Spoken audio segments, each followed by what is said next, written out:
আসসালামু আলাইকুম সবাইকে। সবাই ক্লাসে আসছেন? সবাই আমাকে জানান তো যে সবাই ক্লাসে আসছেন কিনা।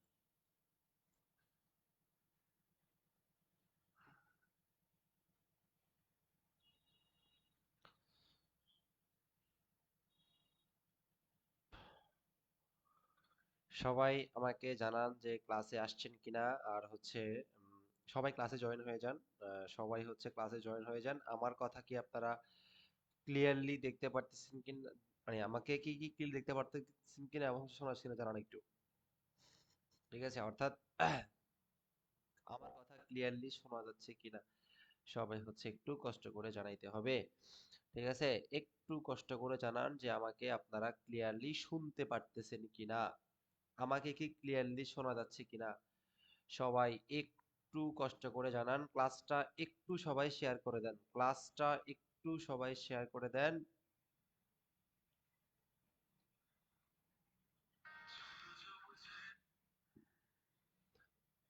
সবাই হচ্ছে, হ্যাঁ, ক্লাসটা একটু শেয়ার করে দেন এবং হচ্ছে যে আমাকে কি আপনারা ক্লিয়ারলি শুনতে পারতেছেন কিনা এটা কষ্ট করে একটু জানাই দেন যে আমার কথা ক্লিয়ারলি শোনা যাচ্ছে কিনা।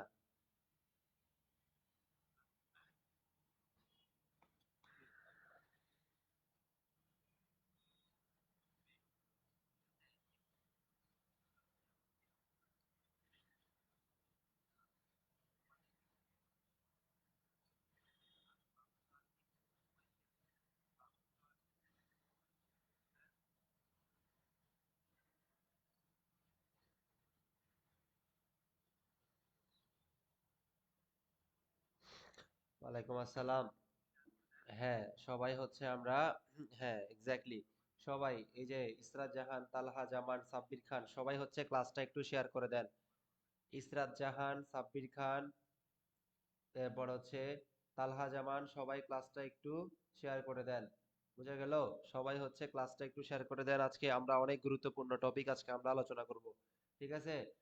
আজকে আমরা অনেক গুরুত্বপূর্ণ টপিক হচ্ছে আজকে আমরা আলোচনা করব।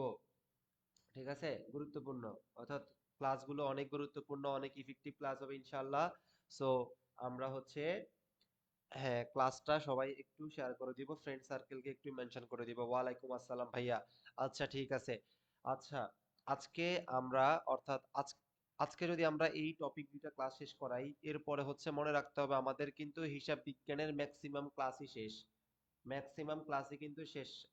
আপনারা যারা রেগুলার ক্লাস করছেন তারা অবশ্যই দেখছেন যে আমাদের হিসাব বিজ্ঞানের ম্যাক্সিমাম ক্লাসই কিন্তু শেষ। এখন প্রশ্ন হচ্ছে ভাইয়া, এখনো অবচয় আমাদের এখনো অবচয়ের অবচয়ের যে চ্যাপ্টারটা আছে ওই চ্যাপ্টারটা কিন্তু এখন পর্যন্ত বাকি। তার মানে হচ্ছে আমরা এর পরবর্তীতে আমরা অবচয় নিয়ে আলোচনা করব। মনে রাখতে হবে অবচয়ের ওই চ্যাপ্টারটা অনেক বেশি গুরুত্বপূর্ণ। তাই আমাদের পরবর্তী ক্লাস যেটা হবে সেটা হবে অবচয়ের উপরে ক্লাস হবে। কি হবে? অবচয়ের উপরে ক্লাস হবে। অবচয়ের উপরে ক্লাস হওয়ার পরে, অবচয়ের উপরে ক্লাস হওয়ার পরে আমাদের মানে হচ্ছে কিছু খুচরা টপিক, মানে হচ্ছে খুবই ছোট ছোট কিছু টপিক, যে টপিকগুলো নিয়ে আমরা কি করব, যে টপিকগুলো নিয়ে আমরা আলোচনা করব সেগুলো হচ্ছে খুবই খুচরা টপিক। বুঝা গেল? খুবই খুচরা টপিক। যেই টপিকগুলো নিয়ে আমরা কি করব, মানে হচ্ছে একটা বা দুইটা ক্লাসের ভিতরে শেষ করে দিব। শেষ করে দেওয়ার পরবর্তীতে আমাদের কাজ কি? শেষ করে দেওয়ার পরবর্তীতে আমাদের কাজ হচ্ছে আমরা শুধু প্রশ্ন সমাধান করব। শুধু, কোনো কথা হবে না। শুধু ইনশাআল্লাহ আমরা শুধু প্রশ্ন সমাধান করব। কি করব? আমরা বিগত সালের প্রশ্নগুলোকে শুধু সমাধান করব। একদম ইনশাল্লাহ ভাইয়া, আমি কথা দিলাম আমরা 500 থেকে 600, আমরা 500 থেকে 600 অ্যাকাউন্টিং কোশ্চেন সমাধান করাবো ইনশাল্লাহ। ইনশাল্লাহ আমি কথা দিচ্ছি, আমি 500 থেকে 600 অ্যাকাউন্টিং কোশ্চেন সমাধান করাবো অনলাইনে। বুঝা গেল? লাইভে।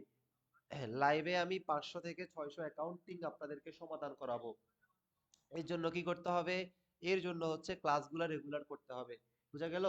আমি আপনাদেরকে 500 থেকে 600 এমসিকিউ এমন ভাবে সমাধান করাবো যে এমসিকিউ গুলো আপনাদের যেভাবেই পরীক্ষায় আসুক না কেন আপনারা ইনশাল্লাহ পারবেন। আপনাদের হচ্ছে ওই এমসিকিউ গুলা কখনোই ভুল হবে না। বুঝা গেল? ওই এমসিকিউ গুলা কি হবে না, ওই এমসিকিউ গুলা কখনোই আপনাদের ভুল হবে না। এই জন্য হচ্ছে আপনারা অবশ্যই লেগে থাকতে হবে, শেষ পর্যন্ত লেগে থাকতে হবে। ইনশাল্লাহ শেষ পর্যন্ত লেগে থাকেন, ইনশাল্লাহ অনেক কিছু হবে। বুঝা গেল? ওকে। আচ্ছা, সবাই কি চলে আসছেন? সুমাইয়া ইসলাম, আসসালামু আলাইকুম ভাইয়া। সাবিকুন নাহার, আসসালামু আলাইকুম ভাইয়া। জি, ওয়ালাইকুম আসসালাম। ওয়ালাইকুম আসসালাম। আপনারা হচ্ছে ক্লাসে সবাই জয়েন হয়ে যান। ঠিক আছে, আমরা ক্লাসটা শুরু করতে যাচ্ছি।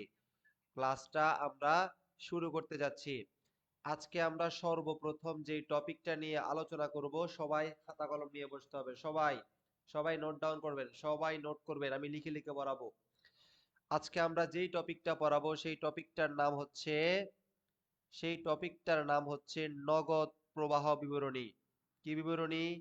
আজকে আমরা যেই টপিকটা পড়াবো ওই টপিকটার নাম হচ্ছে নগদ প্রবাহ বিবরণী। মনে রাখতে হবে, এই টপিকগুলো হচ্ছে শর্ট সিলেবাসের বাহিরে। এই টপিকগুলা কি? এই টপিকগুলো হচ্ছে আমার কি বললাম, শর্ট সিলেবাসের বাহিরে। কিন্তু শর্ট সিলেবাসের বাহিরে হইলেও দ্য মোস্ট ইম্পর্টেন্ট, মানে অনেক গুরুত্বপূর্ণ টপিক। এগুলো শর্ট সিলেবাসের বাহিরে হইলেও অনেক গুরুত্বপূর্ণ টপিক। বোঝা গেল? তাই হচ্ছে আমাদেরকে এই টপিকগুলো ভালো করে শেষ করতে হবে। এগুলো শর্ট সিলেবাসের বাহিরে কিন্তু গুরুত্বপূর্ণ। শর্ট সিলেবাসের বাহিরে কিন্তু গুরুত্বপূর্ণ। ঠিক আছে, কি পড়বো? আজকে আমরা পড়বো হচ্ছে নগদ প্রবাহ বিবরণী। ঠিক আছে,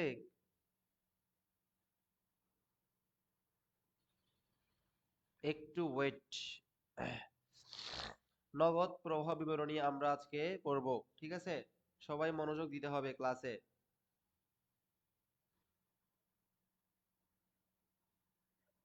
আচ্ছা ভাইয়া, ওকে। সর্বপ্রথম লিখেন, সর্বপ্রথম লিখেন। আচ্ছা, বলেন তো, এই নগদ প্রবাহ বিবরণী এটা কি আর্থিক বিবরণীর একটি অংশ না? সবাই আমাকে একটা কমেন্ট করে জানান তো, যে নগদ প্রবাহ বিবরণী এটা কি আর্থিক বিবরণীর একটা অংশ? সবাই নোট ডাউন করেন। এই নগদ প্রবাহ বিবরণী হচ্ছে আর্থিক বিবরণীর চতুর্থ ধাপ। কি বললাম? এই নগদ প্রবাহ বিবরণী হচ্ছে এই নগদ প্রবাহ বিবরণী হচ্ছে আর্থিক বিবরণীর চতুর্থ ধাপ। কোন ধাপ? চতুর্থ ধাপ। এই নগদ প্রবাহ বিবরণী হচ্ছে আর্থিক বিবরণীর চতুর্থ ধাপ। বুঝা গেল? ওকে।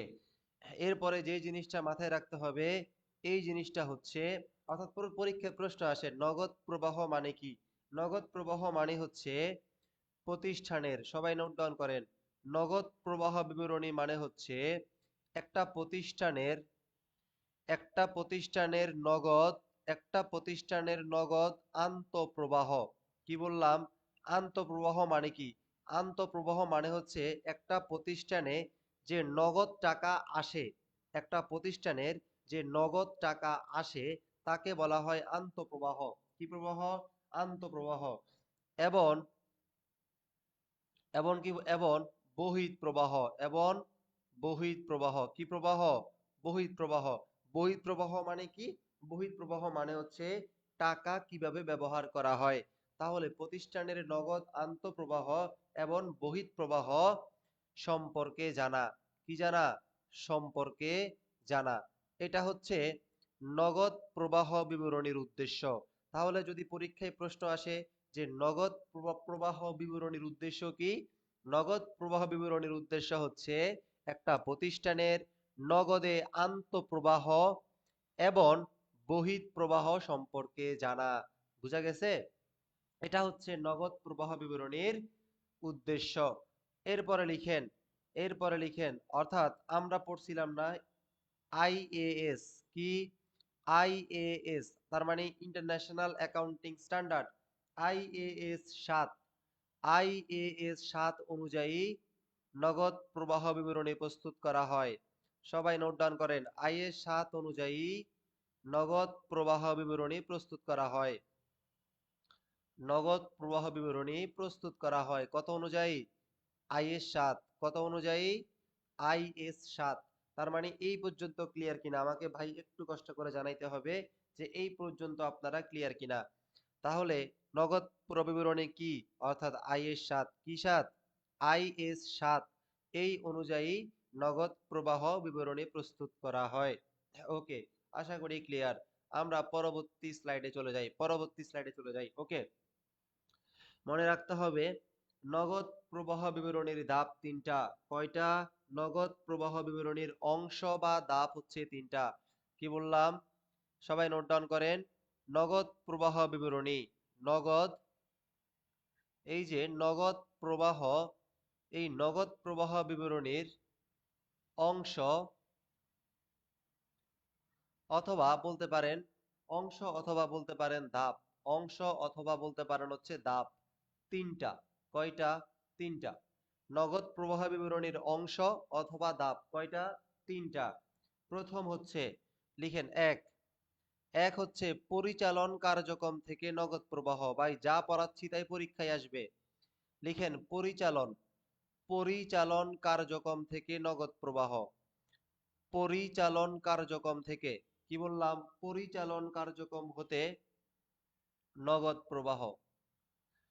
পরিচালন কার্যক্রম হতে নগদ প্রবাহ, যার নাম হচ্ছে, যার ইংরেজি নাম হচ্ছে cash, cash flow, cash flow from operating activities. Cash flow,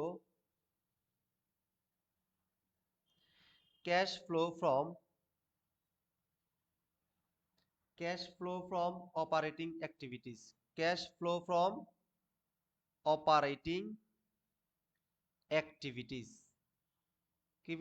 activities, এটা হচ্ছে ইংরেজি নাম। ইংরেজি নামটাও মনে রাখবেন। তাহলে নগদ প্রবাহ বিবরণীর অংশ বা ধাপ কয়টা? তিনটা।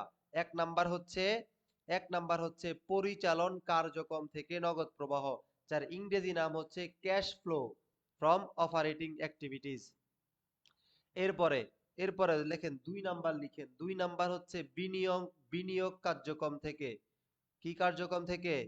বিনিয়োগ, অর্থাৎ বিনিয়োগ কার্যক্রম থেকে নগদ প্রবাহ। কি কার্যক্রম? বিনিয়োগ কার্যক্রম থেকে নগদ প্রবাহ। বিনিয়োগ কার্যক্রম থেকে নগদ প্রবাহ, বুঝা গেছে? বিনিয়োগ কার্যক্রম থেকে নগদ প্রবাহ, যার ইংরেজি নাম হচ্ছে ক্যাশ ফ্লো। যার ইংরেজি নাম হচ্ছে, যার ইংরেজি নাম হচ্ছে ক্যাশ ফ্লো ফ্রম, বিনিয়োগ মানে কি? বিনিয়োগ মানে ইনভেস্টিং। বিনিয়োগ মানে কি? বিনিয়োগ মানে ইনভেস্টিং। কার্যক্রম মানে অ্যাক্টিভিটি। কার্যক্রম মানে কি? কার্যক্রম মানে হচ্ছে অ্যাক্টিভিটি। এটা গেল কত? এটা গেল হচ্ছে 2 নাম্বার।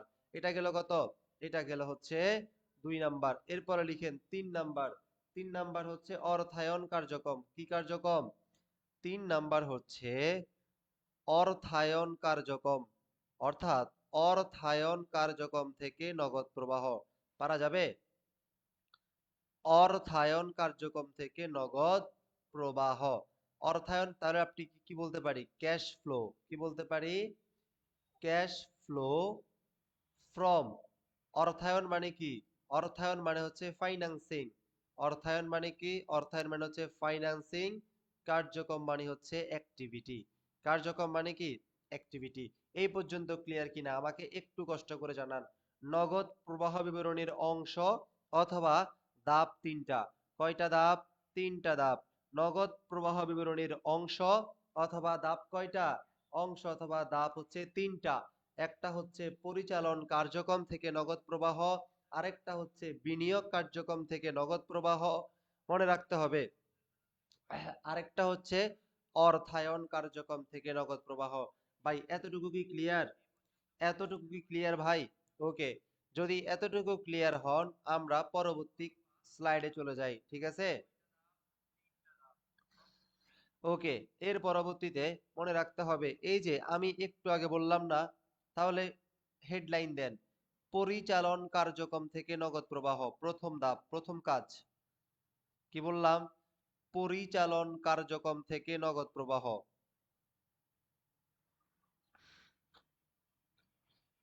পরিচালন কার্যক্রম থেকে, পরিচালন কার্যক্রম থেকে নগদ প্রবাহ। ভাই মনে রাখতে হবে, পরিচালন কার্যক্রম থেকে নগদ প্রবাহে শুধুমাত্র সকল আয়, সকল নগদে, সকল নগদে আয় এবং ব্যয় আসবে। কি আসবে? সকল আয় এবং ব্যয় আসবে। সকল আয় এবং ব্যয় আসবে। এতটুকু ক্লিয়ার? মানে পরিচালন কার্যক্রম থেকে যদি আপনাকে নগদ প্রবাহ নির্ণয় করতে বলে কি আসবে? সকল নগদে সকল নগদে আয় এবং ব্যয় আসবে। সকল নগদ আয় এবং ব্যয় আসবে। ঠিক আছে? আরো একটা জিনিস আসবে, সেটা হচ্ছে চলতি সম্পদ। কি বললাম? চলতি সম্পদ চলতি সম্পদ এবং চলতি সম্পদ এবং চলতি দায়ের হ্রাস বৃদ্ধি আসবে। কি আসবে? চলতি সম্পদ এবং চলতি দায়ের হ্রাস বৃদ্ধি আসবে। বুঝা গেল? তাহলে পরিচালন কার্যক্রম থেকে যদি আপনাকে নগদ প্রবাহ নির্ণয় করতে বলে দুইটা জিনিস আসবে। একটা হচ্ছে সকল নগদে আয় ব্যয় আসবে, নগদে আয় ব্যয় আসবে এবং চলতি সম্পদ এবং চলতি দায়ের হ্রাস এবং বৃদ্ধি আসবে। হ্রাস এবং বৃদ্ধি আসবে। বুঝা গেল? তাহলে পরিচালন কার্যক্রম থেকে নগদ প্রবাহ বুঝছেন ভাই? এটা যদি বুঝেন, এই জিনিসটা যদি আপনি বুঝেন, এরপরে দ্বিতীয় নাম্বার হেডলাইন লিখেন বিনিয়োগ কার্যক্রম থেকে। একটু কষ্ট করে হেডলাইন লেখেন যে বিনিয়োগ কার্যক্রম থেকে নগদ প্রবাহ। সবাই হেডলাইন লিখেন যে বিনিয়োগ কার্যক্রম থেকে, কি বললাম? বিনিয়োগ কার্যক্রম থেকে নগদ প্রবাহ। বিনিয়োগ বিনিয়োগ কার্যক্রম থেকে নগদ প্রবাহ লিখেন যে বিনিয়োগ কার্যক্রম থেকে নগদ প্রবাহ। মনে রাখতে হবে ভাই, বিনিয়োগ মানে কি? মনে করেন আপনার একটা প্রতিষ্ঠানে কেউ বিনিয়োগ করলো। কি করলো? বিনিয়োগ করলো। বিনিয়োগ করা মানে কি? আপনি কোথাও ইনভেস্টমেন্ট করলেন। আপনি কোথাও কি করলেন? আপনি কোথাও ইনভেস্টমেন্ট করলেন। এটাই তো বিনিয়োগ। এটাই তো বিনিয়োগ। ওকে, তাহলে সবাই লিখেন যে বিনিয়োগ কার্যক্রম মানে কি? স্থায়ী সম্পদ ক্রয় বিক্রয়। কি বিক্রয়? অর্থাৎ স্থায়ী সম্পদ। এই স্থায়ী সম্পদ ক্রয় বিক্রয় কোন কার্যক্রম? বিনিয়োগ কার্যক্রম। স্থায়ী সম্পদ ক্রয় বিক্রয় কোন কার্যক্রম? বিনিয়োগ কার্যক্রম। মোস্ট ইম্পর্টেন্ট, একটা স্থায়ী সম্পদ, মনে করেন পরীক্ষায় আসলো অফিস সরঞ্জাম বিক্রয়। পরীক্ষায় আসলো অফিস সরঞ্জাম বিক্রয়। ভাই আমাকে বলেন তো, অফিস সরঞ্জাম কি একটা স্থায়ী সম্পদ না? অফিস সরঞ্জাম কি একটা স্থায়ী সম্পদ না? অবশ্যই একটা স্থায়ী সম্পদ। পরীক্ষায় আসছে যে অফিস সরঞ্জাম বিক্রয় মানে স্থায়ী সম্পদ বিক্রয়। এটা কোন কার্যক্রমে আসবে বলেন তো? এটা বিনিয়োগ কার্যক্রমে আসবে।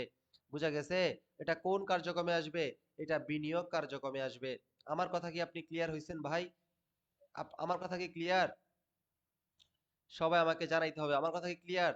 তার মানে স্থায়ী সম্পদকে যখন আপনি ক্রয় বিক্রয় করবেন, আপনি যখন একটা স্থায়ী সম্পদকে ক্রয় বিক্রয় করবেন, এটা কোথায় আসবে? এটা আসবে আপনার বিনিয়োগ কার্যক্রম। আরেকটা জিনিস মনে রাখবেন, সেটা কি? সেটা হচ্ছে আপনি যদি শেয়ারে বিনিয়োগ করেন, কোথায় বিক্রি করেন? বিনিয়োগ করেন। আপনি যদি শেয়ারে বিনিয়োগ করেন তাহলে সেটা কোন কার্যক্রম? বিনিয়োগ কার্যক্রম। ঋণপত্রে, আপনি যদি ঋণপত্রে বিনিয়োগ করেন তাহলে সেটাও কি হবে? সেটাও হচ্ছে আপনার বিনিয়োগ কার্যক্রমই হবে। বুঝা গেল? তাহলে ঋণপত্রে যদি আপনি বিনিয়োগ করেন সেটাও কি হবে? সেটাও হচ্ছে আপনার বিনিয়োগ কার্যক্রম হবে। তাহলে কোনটা বিনিয়োগ কার্যক্রম বুঝছেন? একটা হচ্ছে স্থায়ী সম্পদ যখন আপনি ক্রয় বিক্রয় করবেন, আরেকটা হচ্ছে যখন আপনি শেয়ারে বিনিয়োগ করবেন অথবা আপনি ঋণপত্রে বিনিয়োগ করবেন। এই দুইটা জিনিস আপনার বিনিয়োগ কার্যক্রম। বুঝা গেছে? পরীক্ষায় প্রশ্ন আসবে, আমি আমি দেখাবো পরীক্ষায় প্রশ্ন আসছে। এরপরে এরপরে ৩ নাম্বারে সবাই লিখেন। সবাই কষ্ট করে ৩ নাম্বারে লিখেন। ঠিক আছে? সবাই হচ্ছে একটু কষ্ট করে ৩ নাম্বার লিখেন। ৩ নাম্বার লিখেন যে অর্থায়ন কার্যক্রম থেকে নগদ প্রবাহ। কোন কার্যক্রম? সবাই ৩ নাম্বারে লিখেন যে অর্থায়ন কার্যক্রম থেকে নগদ প্রবাহ। কোন কার্যক্রম? সবাই নোট করেন যে অর্থায়ন কার্যক্রম থেকে নগদ প্রবাহ। অর্থায়ন কার্যক্রম কোন কার্যক্রম? অর্থায়ন। অর্থায়ন কার্যক্রম মানে কি? ভাই আপনার একটা প্রতিষ্ঠান, ওই প্রতিষ্ঠানে টাকা লাগতে পারে। ভাই টাকা স্বাভাবিকতা, আপনার টাকা লাগতেই পারে ওই প্রতিষ্ঠানে। যদি আপনার ওই প্রতিষ্ঠানে টাকা লাগে তাহলে আপনি কই থেকে সংগ্রহ করবেন? অবশ্যই আপনি অর্থায়ন মানে কি? আপনি কোনো একটা উৎস থেকে আপনি টাকা সংগ্রহ করবেন। এটাকে বলা হয় অর্থায়ন কার্যক্রম। তাহলে প্রথমত লিখেন শেয়ার বিক্রয়। আপনি আপনি শেয়ার বিক্রয় করে টাকা সংগ্রহ করতে পারেন। তাহলে লিখেন শেয়ার বিক্রয়। মনে রাখতে হবে এই বিক্রয়ের আরেকটি নাম হচ্ছে ইস্যু। মনে রাখতে হবে বিক্রয়ের আরেকটি নাম কি? ইস্যু। মনে করেন আপনি আপনার অর্থায়ন মানে কি? অর্থায়ন মানে হচ্ছে আপনার একটা প্রতিষ্ঠানে কিছু টাকার প্রয়োজন। এখন আপনি কই থেকে টাকা সংগ্রহ করবেন? আপনি যদি একটা প্রতিষ্ঠানের শেয়ারকে বিক্রয় করেন তাহলে আপনি টাকা সংগ্রহ করতে পারবেন। তাহলে মনে রাখতে হবে শেয়ার বিক্রয় অর্থায়ন কার্যক্রম। বুঝা গেল? এরপরে এরপরে লিখেন ঋণপত্র বিক্রয়। ভাই আপনি যদি ঋণপত্র বিক্রয় করেন, যারা ম্যানেজমেন্ট পড়ছিলেন কোম্পানি সংগঠন তাদের এই বিষয়ে ধারণা আছে।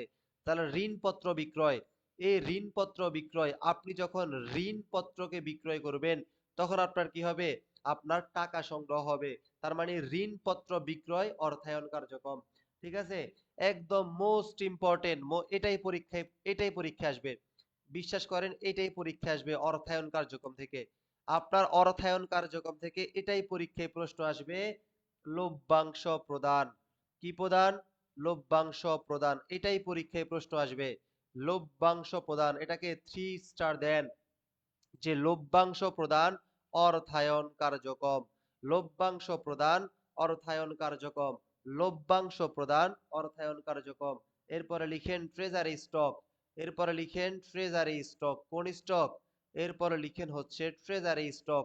ট্রেজারি স্টক ক্রয়। ট্রেজারি স্টক ক্রয় মানে কি জানেন?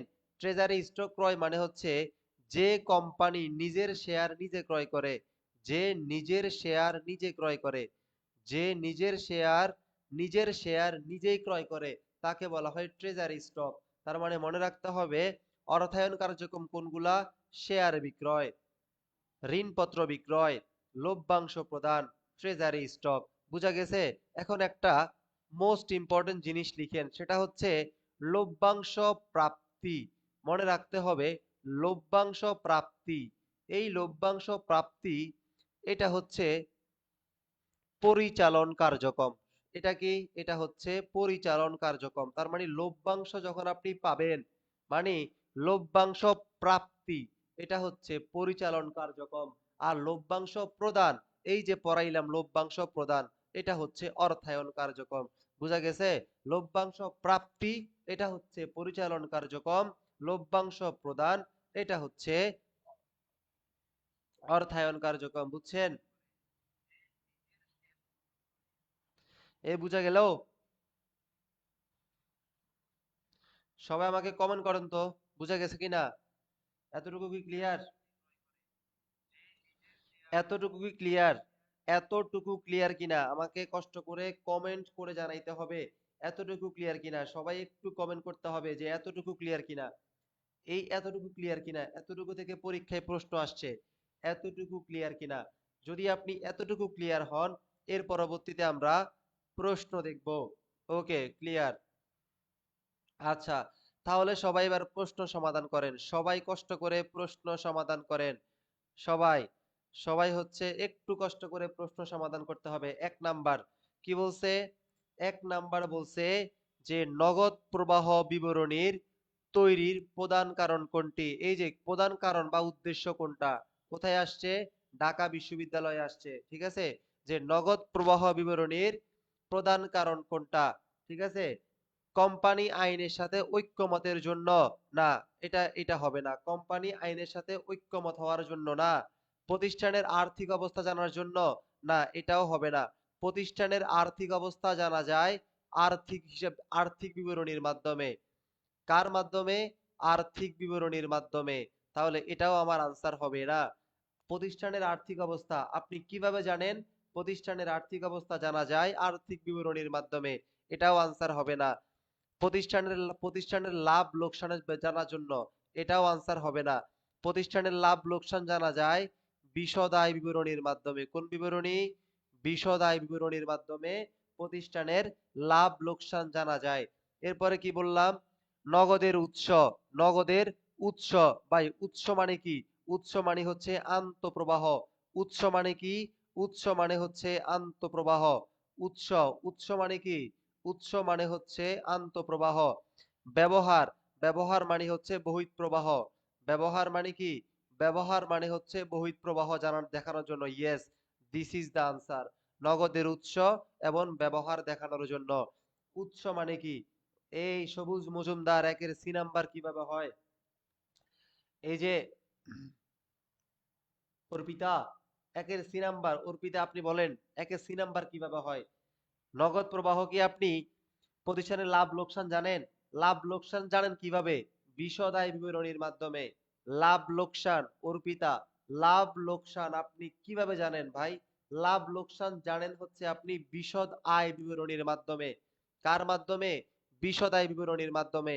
কিন্তু আমরা কি করতেছি? আমরা করতেছি নগদ প্রবাহ বিবরণী। কি বিবরণী? নগদ প্রবাহ বিবরণী। বুঝা গেল? উদ্বৃত্ত পত্রে নগদের পরিমাণ জানানোর জন্য। মনে রাখতে হবে, এটাও আনসার হবে না। উদ্বৃত্ত পত্রে নগদের পরিমাণ জানা যায় নগদান হিসাব দ্বারা। কোন হিসাব দ্বারা? নগদান হিসাব দ্বারা। তাহলে ক্লিয়ার কিনা? ১ নাম্বার ক্লিয়ার কিনা? সমস্যা নাই, আপনি ভুল করবেন এটাই তো আমি চাই। ভুল করেন, সমস্যা নাই। ভুল করলে শিখবেন। ওকে, এই যে ১ নাম্বার ক্লিয়ার কিনা? হ্যাঁ, Sorabi Akter D number. Yes, you are correct. আচ্ছা, তাহলে আমাকে বলেন তো ১ নাম্বারটা ক্লিয়ার কিনা? ১ নাম্বারটা ক্লিয়ার কিনা? ওকে, তাহলে নগদ প্রবাহ বিবরণীর উদ্দেশ্য কি বুঝছেন? ১ নাম্বার ক্লিয়ার কিনা? ওকে।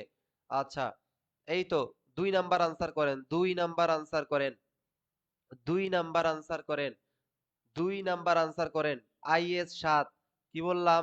আইএস ৭ অনুসারে নগদ প্রবাহ বিবরণী প্রস্তুতে কয়টি অংশ প্রয়োজন? কোথায় আসছে? ইসলামী বিশ্ববিদ্যালয়ে আসছে। কোথায় আসছে? ইসলামী ইউনিভার্সিটিতে আসছে। তার মানে গুচ্ছে খুবই গুরুত্বপূর্ণ। গুচ্ছের জন্য খুবই গুরুত্বপূর্ণ। গুচ্ছ। এটা এই প্রশ্নটা গুচ্ছের জন্য খুবই গুরুত্বপূর্ণ। বুঝা গেল? আইএস ৭ অর্থাৎ আইএস মানে কি? ইন্টারন্যাশনাল অ্যাকাউন্টিং স্ট্যান্ডার্ড ৭ অনুসারে নগদ প্রবাহ বিবরণী প্রস্তুতে কয়টি অংশ প্রয়োজন? আমি কি বললাম? একটু আগে বললাম না অংশ? অংশ বা ধাপ। অংশ বা ধাপ কয়টা? অংশ বা ধাপ হচ্ছে ৩ টা। একটু আগে পড়াইলাম না? এই ২ এর দুই এর ডি নাম্বার হয়? সাবিকুন নাহার ২ এর ডি নাম্বার হয়? কোনো সমস্যা আছে? কোনো সমস্যা নাই। ধাপও কয়টা বলেন তো? ধাপও হচ্ছে ৩ টা। ধাপ কয়টা? ধাপও হচ্ছে আমার ৩ টা। বুঝা গেল কয়টা? ৩ টা। পারা যাবে? ওকে,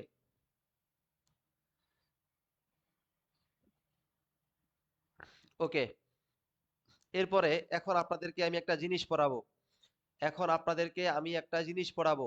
এই জিনিসটা সবাই কষ্ট করে নোট ডাউন করবেন। এখন আমি আপনাদেরকে একটা জিনিস পড়াবো। এই জিনিসটা সবাই কষ্ট করে নোট ডাউন করবেন। এখন আমি আপনাদেরকে একটা জিনিস পড়াবো। কি পড়াবো? একটা জিনিস। সবাই আবার নোট ডাউন করেন। খাতায়, খাতা কলম নিয়ে আবার দেখেন। একটা জিনিস পড়াবো। ঠিক আছে? এই জিনিসটা সবাই কষ্ট করে নোট ডাউন করবেন।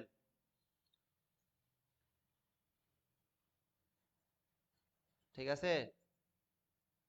ওকে।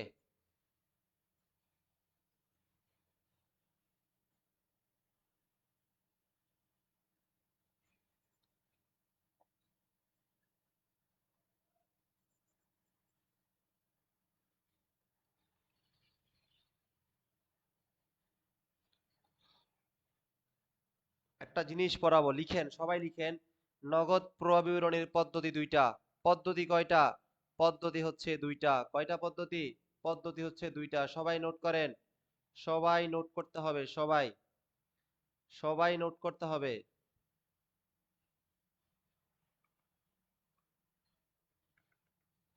সবাই লিখেন। নগদ প্রবাহ বিবরণীর পদ্ধতি ২ টা। পদ্ধতি। নগদ প্রবাহ বিবরণীর পদ্ধতি ২ টা। কয়টা? পদ্ধতি হচ্ছে ২ টা। তাহলে অংশ বা ধাপ হচ্ছে ৩ টা। যদি বলে পদ্ধতি, যদি বলে কি? যদি বলে পদ্ধতি, মনে রাখতে হবে পদ্ধতি ২ টা। সবাই নোট করতে হবে। সবাই নোট করেন। নগদ প্রবাহ বিবরণীর পদ্ধতি ২ টা। কয়টা পদ্ধতি? ২ টা পদ্ধতি। বোঝা গেল? আর যদি বলে অংশ অথবা ধাপ তাহলে কয়টা? তাহলে ৩ টা। ঠিক আছে? লিখেন। একটা হচ্ছে প্রত্যক্ষ পদ্ধতি। একটা কি? একটা হচ্ছে প্রত্যক্ষ পদ্ধতি। বুঝা গেল? একটা কি পদ্ধতি? একটা হচ্ছে প্রত্যক্ষ পদ্ধতি। যার আরেকটা নাম হচ্ছে ডিরেক্ট মেথড। আরেকটা নাম কি, মানে যার ইংরেজি নাম হচ্ছে ডিরেক্ট মেথড। বুঝা গেল? এরপরে আরেকটা হচ্ছে পরোক্ষ পদ্ধতি। কোন পদ্ধতি? এরপরে আরেকটা হচ্ছে পরোক্ষ পদ্ধতি, যার আরেকটি নাম হচ্ছে ইনডিরেক্ট, অর্থাৎ ইনডিরেক্ট মেথড। যার নাম কি? যার নাম হচ্ছে ইনডিরেক্ট মেথড। বুঝা গেল? তাহলে এই দুইটা জিনিস বুঝছেন যে নগদ প্রবাহ বিবরণীর পদ্ধতি কয়টা? পদ্ধতি হচ্ছে দুইটা, একটা হচ্ছে প্রত্যক্ষ, আরেকটা হচ্ছে পরোক্ষ। বুঝা গেছে? ওকে, এবার সবাই একটা জিনিস লিখেন। এবার সবাই একটা জিনিস লিখতে হবে, ঠিক আছে? এবার সবাই একটা কষ্ট করে জিনিস লিখেন, ঠিক আছে? আচ্ছা,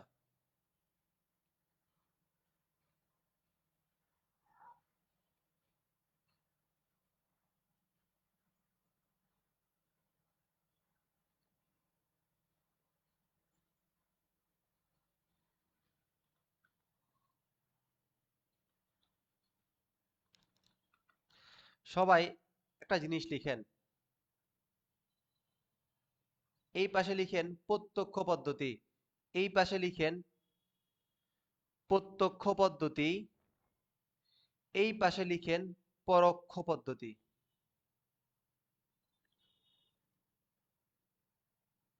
লিখেন, একটা লিখেন প্রত্যক্ষ পদ্ধতি, আরেকটা লিখেন পরোক্ষ পদ্ধতি, দুইটা পদ্ধতি। আচ্ছা, এখন আপনি কিভাবে বুঝবেন? আপনি পরীক্ষার প্রশ্নে কিভাবে বুঝবেন যে অঙ্কটা প্রত্যক্ষ পদ্ধতি আসছে নাকি অঙ্কটা পরোক্ষ পদ্ধতি আসছে? কিভাবে বুঝবেন? মনে রাখতে হবে, প্রত্যক্ষ পদ্ধতিতে নিট লাভ থাকবে না।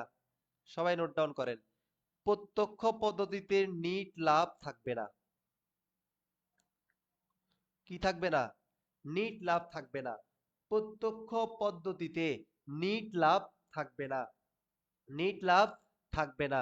আর পরোক্ষ পদ্ধতিতে নিট লাভ থাকবে। কি থাকবে? পরোক্ষ পদ্ধতিতে নিট লাভ থাকবে। বুঝা গেল আমার কথা? প্রত্যক্ষ পদ্ধতি নিট লাভ থাকবে না, পরোক্ষ পদ্ধতি অবশ্যই নিট লাভ থাকবে। বুঝা গেল? এরপরে 2 নাম্বার লিখেন, শুধুমাত্র শুধুমাত্র নগদ লেনদেন আসবে। কি লেনদেন আসবে? শুধুমাত্র নগদ লেনদেন আসবে, মানে এখানে শুধুমাত্র নগদ লেনদেন আসবে। কোন পদ্ধতি? প্রত্যক্ষ পদ্ধতি। প্রত্যক্ষ পদ্ধতিতে শুধুমাত্র নগদ লেনদেন আসবে। আর পরোক্ষ পদ্ধতি, কি পদ্ধতি? পরোক্ষ পদ্ধতিতে সকল প্রকার লেনদেন আসবে। কি লেনদেন আসবে? সকল প্রকারের লেনদেন আসবে। সকল প্রকার লেনদেন আসবে। বুঝা গেল? সকল প্রকারের লেনদেন আসবে। প্রত্যক্ষ পদ্ধতি শুধুমাত্র নগদ লেনদেন আসবে, পরোক্ষ পদ্ধতি সকল প্রকারের লেনদেন আসবে। বুঝা গেল? প্রত্যক্ষ পদ্ধতি নিট লাভ দেওয়া থাকবে, প্রত্যক্ষ পদ্ধতি নিট লাভ দেওয়া থাকবে না, পরোক্ষ পদ্ধতি নিট লাভ দেওয়া থাকবে। বুঝা গেল? বুঝছেন? এই যে বুঝছেন, এটা যদি বুঝেন, এর পরবর্তীতে একটা জিনিস লিখেন, বুঝাই, শুধু লিখেন, মানে এটা বইয়ের ভাষা না, এটা জাস্ট নিজের মতো করে লিখে লিখাচ্ছি আমি আপনাকে। শুধু এই কনসেপ্টটা মনে রাখেন, পরোক্ষ মানে উল্টা পদ্ধতি। শুধু এই কনসেপ্টটা মনে রাখেন, পরোক্ষ মানে উল্টা পদ্ধতি। কি পদ্ধতি? পরোক্ষ মানে উল্টা পদ্ধতি। পরোক্ষ, পরোক্ষ মানে উল্টা পদ্ধতি। আর আমি কি বললাম?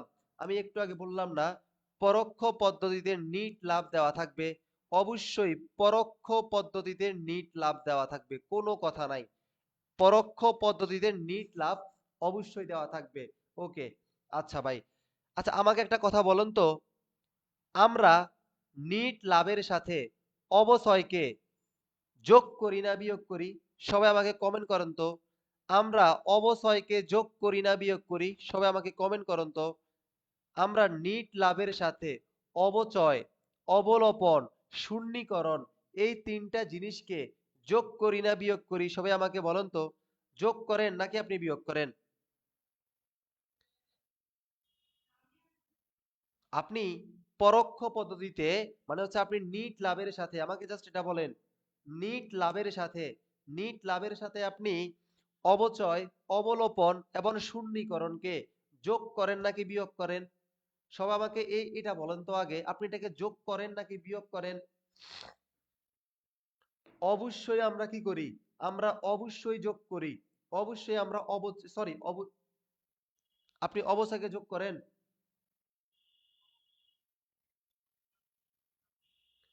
নিট লাভের সাথে অবচয় যোগ করেন? আচ্ছা, অবচয় ভালো না খারাপ বলেন তো? অবচয় ব্যয় না? তো আপনি ব্যয়কে যোগ করেন?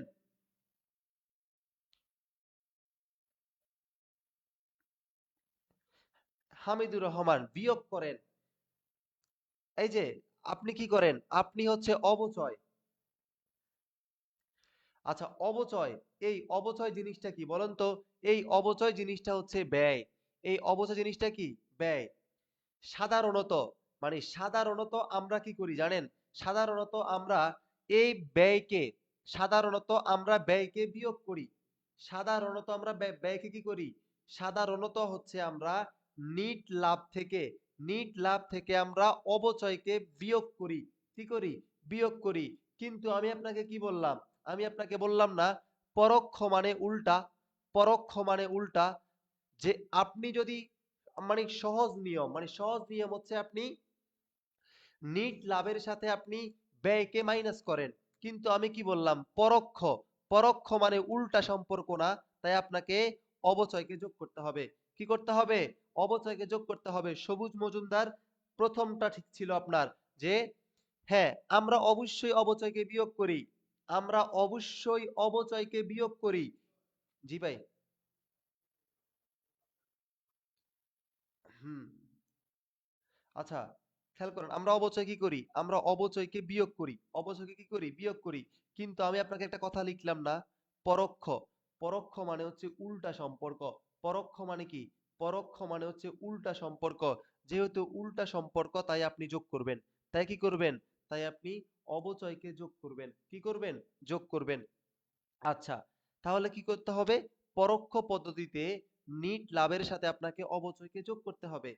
এরপরে আচ্ছা, ক্ষতি। ভাই, ক্ষতি মানে কি? ক্ষতি মানে হচ্ছে আমি নিট লাভ থেকে কি করার কথা? মাইনাস করার কথা না? অর্থাৎ আমি নিট লাভের সাথে মাইনাস করার কথা না। যদি আপনার একটা প্রতিষ্ঠানের ক্ষতি হয়, তাহলে আপনি কি করেন? যদি আপনার প্রতিষ্ঠানের ক্ষতি হয়, আপনি নিট লাভ থেকে মাইনাস করেন। কিন্তু পরোক্ষ মানে উল্টা না? আপনাকে এই জন্য প্লাস করতে হবে। এই জন্য কি করতে হবে? প্লাস করতে হবে। আচ্ছা, এরপরে বলুন তো ভাই, যদি আপনার লাভ হয়, কি হয়? লাভ হয়। লাভ মানে কি? লাভ হইলে আমরা সাধারণত যোগ করি। লাভ হইলে কি করি? লাভ হইলে আমরা সাধারণত যোগ করি। কিন্তু পরোক্ষ মানে উল্টা না? তার মানে আপনাকে বিয়োগ করতে হবে। লাভ হইলে কি করতে হবে? লাভ হইলে আপনাকে বিয়োগ করতে হবে। এরপরে বিয়োগ করতে হবে, বুঝা গেল? এরপরে চলতি সম্পদ বৃদ্ধি। কি সম্পদ বৃদ্ধি? চলতি সম্পদ বৃদ্ধি। ভাই, যদি আপনার একটা প্রতিষ্ঠানের সম্পদ বৃদ্ধি পায়, আপনি কি করতেন? আপনি প্লাস করতেন না? প্লাস করতেন না যদি সম্পদ বৃদ্ধি পায়। কিন্তু পরোক্ষ মানে কি? পরোক্ষ মানে উল্টা সম্পর্ক। তাই আপনাকে মাইনাস করতে হবে। তার মানে চলতি সম্পদ বৃদ্ধি আপনাকে মাইনাস করতে হবে। কি করতে হবে? চলতি সম্পদ যদি বৃদ্ধি পায়, আপনাকে মাইনাস করতে হবে। এরপরে চলতি সম্পদ হ্রাস। চলতি সম্পদ হ্রাস। চলতি সম্পদ হ্রাস। ভাই, চলতি সম্পদ হ্রাস মানে কি? আপনার জন্য খারাপ না, আপনি বিয়োগ করতেন না। কিন্তু যেহেতু পরোক্ষ মানে উল্টা সম্পর্ক, তাই আপনাকে চলতি সম্পদ হ্রাসকে আপনাকে প্লাস করতে হবে। বুঝা গেল? এরপরে চলতি দায় বৃদ্ধি। চলতি দায় বৃদ্ধি। ভাই, যদি চলতি দায় বৃদ্ধি পায়, তাকে আপনাকে প্লাস করতে হবে। কি করতে হবে? আপনাকে প্লাস করতে হবে। চলতি দায় বৃদ্ধি পেলে প্লাস করতে হবে। চলতি দায় যদি হ্রাস পায়, আপনাকে মাইনাস করতে হবে। বুঝা গেছে?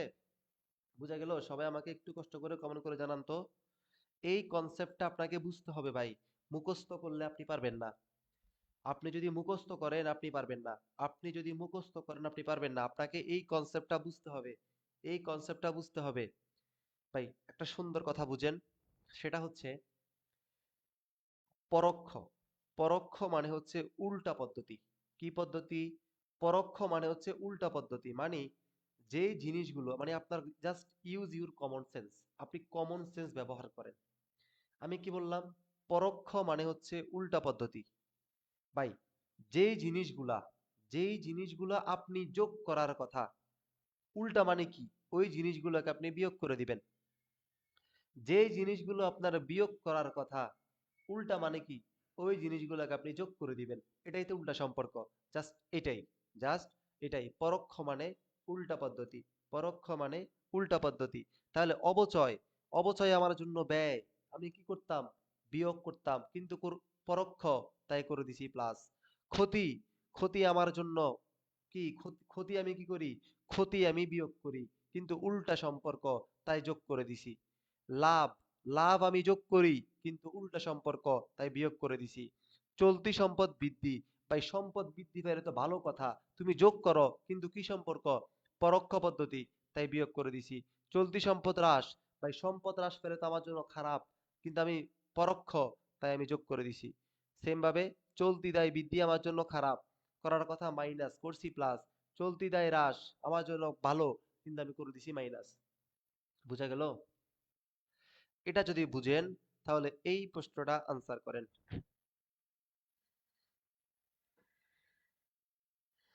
আচ্ছা, তাহলে 3 নাম্বার প্রশ্ন আনসার করেন তো। এই 3 নাম্বার প্রশ্ন আনসার করেন, রেকর্ড দেখে নিবেন। এই 3 নাম্বার প্রশ্ন আনসার করেন। নিচের কোনটি প্রত্যক্ষ পদ্ধতিতে তৈরিকৃত নগদ প্রবাহ বিবরণীতে দেখানো হয়? নগদ প্রবাহ বিবরণীতে দেখানো হয় কোনটা? সবাই আনসার করেন তো। নিচের কোনটি প্রত্যক্ষ পদ্ধতিতে তৈরিকৃত নগদ প্রবাহ বিবরণীতে দেখানো হয়? সবাই আনসার করেন তো। এই যে প্রত্যক্ষ পদ্ধতি, প্রত্যক্ষ পদ্ধতি, সবাই আনসার করেন তো। D, Pritikar, exactly. ডি, 3-এর ডি, এক্স্যাক্টলি। এই তো বুঝছেন। কি আসবে? আমি কি বললাম? প্রত্যক্ষ পদ্ধতিতে, প্রত্যক্ষ পদ্ধতিতে শুধুমাত্র নগদ লেনদেন আসবে। কোন লেনদেন আসবে? প্রত্যক্ষ পদ্ধতিতে শুধুমাত্র শুধুমাত্র নগদ লেনদেন আসবে। বললাম না, একটু আগে বললাম না যে প্রত্যক্ষ পদ্ধতিতে শুধুমাত্র নগদ লেনদেন আসবে। কোন লেনদেন আসবে? শুধুমাত্র নগদ লেনদেন আসবে। একটু আগে বললাম যে প্রত্যক্ষ পদ্ধতিতে শুধুমাত্র নগদ লেনদেন আসবে। আসবাবপত্র বিক্রয়জনিত ক্ষতি, এই জিনিসটা একটা অনগদ লেনদেন। কি লেনদেন? একটা অনগদ লেনদেন। বাকিতে পণ্য বিক্রয়, এটা ধারে। এটা কি নগদে? এটা ধারে, আসবে না। মনে রাখতে হবে অবচয় একটা অনগদ লেনদেন। অবচয় কি? একটা অনগদ লেনদেন। এরপরে মনে রাখতে হবে এটাও হবে না। সরবরাহকারীকে নগদে প্রদান, তার মানে সরবরাহকারীকে, সরবরাহকারী হচ্ছে আমার পাওনাদার। তার মানে পাওনাদারকে যদি আমি নগদে প্রদান করি, এটাই হচ্ছে আমার আনসার। এটাই হচ্ছে আমার আনসার। বুঝতে পারছেন? বুঝা গেল যে কোনটা হচ্ছে? বুঝছেন যে কোনটা প্রত্যক্ষ পদ্ধতিতে নগদ প্রবাহ বিবরণীতে আসবে? বুঝছেন? ওকে, এটা যদি বুঝেন সবাই 4 নাম্বারটা আনসার করেন। 4, পুরাতন, এই যে দেখেন ভাই, যা পড়াইছি একটু আগে, যা পড়াইছি সবকিছুই আপনারা পাচ্ছেন না? এই যে খেয়াল করেন, এই যে যা পড়াইছি, এই যে একটু আগে যা যা পড়াইছি তা থেকে সকল প্রশ্ন পারবেন, সকল প্রশ্ন পারবেন। 4 নাম্বারটা আনসার করেন। 4 নাম্বারটা আনসার করেন। পুরাতন আসবাবপত্র বিক্রয় কোন ধরনের নগদ প্রবাহ? 4 নাম্বারটা আনসার করেন। 4 নাম্বারটা আনসার করেন। পুরাতন আসবাবপত্র বিক্রয়, পুরাতন আসবাবপত্র বিক্রয়, পুরাতন আসবাবপত্র বিক্রয় কোন ধরনের নগদ প্রবাহ? 4-এর বি, 4-এর বি। এই তো Sabikun Nahar, excellent, very good.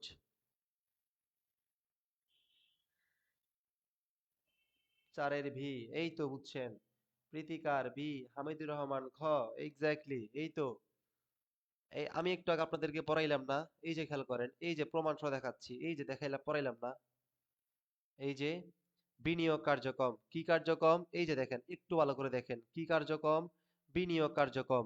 বিনিয়োগ কার্যক্রম কয়টা আছে? 2টা। এই যে স্থায়ী সম্পদ ক্রয় বিক্রয়, স্থায়ী সম্পদ ক্রয় বিক্রয়। তার মানে যা পড়াইছি তা থেকে পরীক্ষায় প্রশ্ন আসছে, বুঝা গেল? তাহলে পুরাতন আসবাবপত্র, এই পুরাতন আসবাবপত্র কি ভাই বলেন তো? এই পুরাতন আসবাবপত্র হচ্ছে আমার জন্য সম্পদ। পুরাতন আসবাবপত্র, পুরাতন আসবাবপত্র এটা আমার জন্য হচ্ছে একটা স্থায়ী সম্পদ। এটা কি? এটা হচ্ছে একটা স্থায়ী সম্পদ। আর আমি কি করলাম? স্থায়ী সম্পদকে বিক্রয় করলাম। তার মানে স্থায়ী সম্পদ বিক্রয়। আর স্থায়ী সম্পদ বিক্রয় অবশ্যই বিনিয়োগ কার্যক্রম। এক্স্যাক্টলি, সম্পদ হলে বিনিয়োগকৃত হয়। এটাই মনে রাখবেন। বোঝা গেল? যা পড়াচ্ছি তাই, তার বেশি পড়াশোনা করার দরকার নাই। যা পড়াচ্ছি তাই পড়েন। বোঝা গেল? হামিদুর রহমান, যা পড়াচ্ছি তাই পড়াশোনা করেন। সম্পদ হলে বিনিয়োগ, এরকমই পড়েন, ঠিক আছে? সকল সম্পদ তো হবে না, মনে রাখতে হবে স্থায়ী সম্পদ। সম্পদ মানে কি? সম্পদ মানে তো সকল সম্পদ। হামিদুর রহমান, সম্পদ মানে কি? সম্পদ মানে তো সকল সম্পদ। আপনাকে মনে রাখতে হবে শুধুমাত্র স্থায়ী সম্পদ। শুধুমাত্র স্থায়ী সম্পদ যদি আপনি ক্রয় বিক্রয় করেন, তাহলে সেটা বিনিয়োগ কার্যক্রম হবে। কোন কার্যক্রম হবে? বিনিয়োগকৃত কার্যক্রম হবে। ৪ নাম্বারটা ক্লিয়ার কিনা? ৪ নাম্বারটা ক্লিয়ার হইলে সবাই আমাকে এই ৫ নাম্বারটা আনসার করেন তো। যে ৫ নাম্বারটা আনসার করতে পারবে আমি বুঝবো সে আসলে আমার পড়া বুঝছে। ৫ নাম্বারটা কষ্ট করে হচ্ছে একটু ৫ নাম্বারটা আনসার করেন, তাহলে আমি বুঝবো যে আসলেই আপনারা পড়া বুঝছেন। ৫ নাম্বারটা আনসার করেন। কি বলছে? ৫ নাম্বারটা বলছে পরিচালনগত নগদ প্রবাহ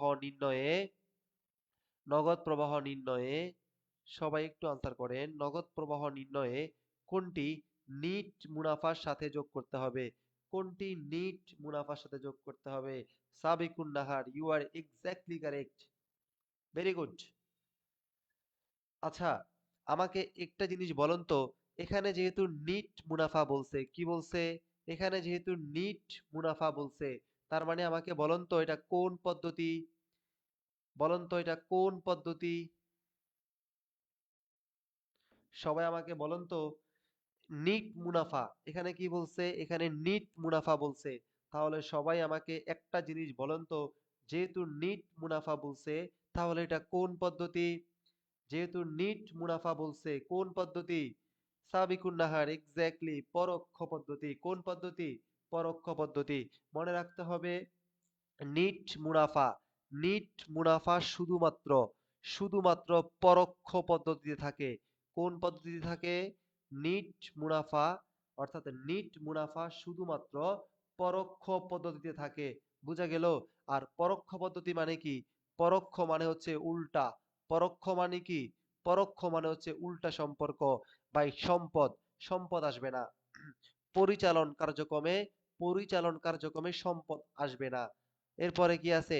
এরপরে হচ্ছে দায়। ভাই দায় আসবে না। পরিচালন কার্যক্রমে দায় আসবে না।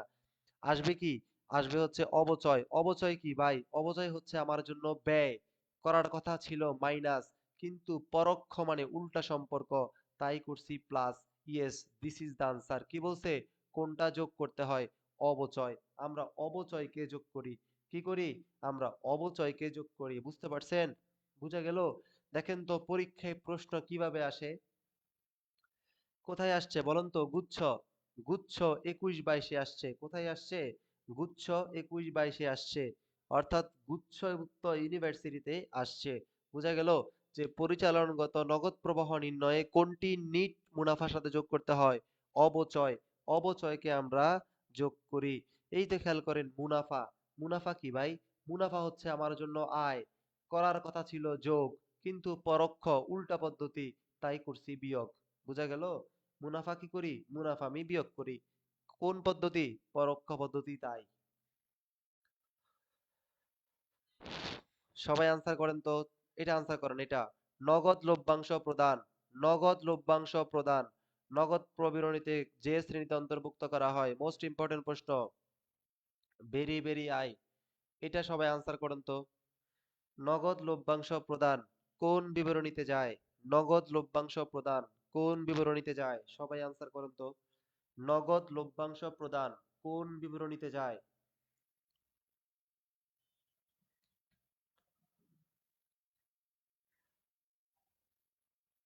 আনসার করেন তো সবাই। Sarkar Biswajit, very good. Talha Zaman, very good. প্রীতিকার, প্রীতিকার হয় নাই, প্রীতিকার আপনার হয় নাই। Sabikun Nahar, very good. C, very good, ভালো কথা। আচ্ছা, আমি বলছিলাম আমি বলছিলাম নগদ লভ্যাংশ প্রদান, বলছিলাম না? নগদ লভ্যাংশ প্রদান, অর্থায়ন কার্যক্রম। কোন কার্যক্রম? নগদ লভ্যাংশ প্রদান, অর্থায়ন কার্যক্রম। বুঝা গেছে? নগদ লভ্যাংশ প্রাপ্তি, নগদ লভ্যাংশ প্রাপ্তি, এই নগদ লভ্যাংশ প্রাপ্তি পরিচালন কার্যক্রম। কোন কার্যক্রম?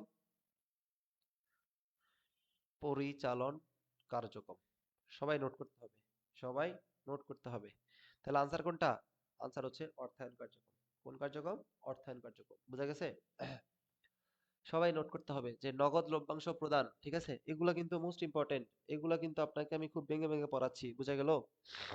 পরীক্ষায় যা আসবে তাই পড়াচ্ছি, বেশি কিছু পড়াচ্ছি না, সো মনোযোগ দিতে হবে। আচ্ছা, ওকে, এই প্রশ্নটা একটু নতুন টাইপের প্রশ্ন, সবাই আনসার করতে পারেন কিনা দেখি তো। আনসার করেন তো, এই 7 নাম্বারটা আনসার করেন তো, পারেন কিনা দেখি। কি বলছে? শেয়ার ইস্যুর মাধ্যমে, আপনি যদি শেয়ার ইস্যু করেন, মানে শেয়ার ইস্যুর মাধ্যমে জমি যদি ক্রয় করেন, তাহলে নগদ প্রবাহ বিবরণীতে কোন ধরনের কার্যাবলীর অন্তর্ভুক্ত? কোন ধরনের কার্যাবলীর অন্তর্ভুক্ত? কোথায় আসছে? যারা জাহাঙ্গীরনগর বিশ্ববিদ্যালয়, অর্থাৎ যারা জাহাঙ্গীরনগর বিশ্ববিদ্যালয়ে পরীক্ষা দিবেন, তারা একটু কষ্ট করে আনসার করেন, ঠিক আছে? একটু কষ্ট করে আনসার করেন। সাতের ডি, আপনি কি প্রশ্নগুলো মুখস্থ করছেন? সাবিকুন নাহার, সাতের ডি।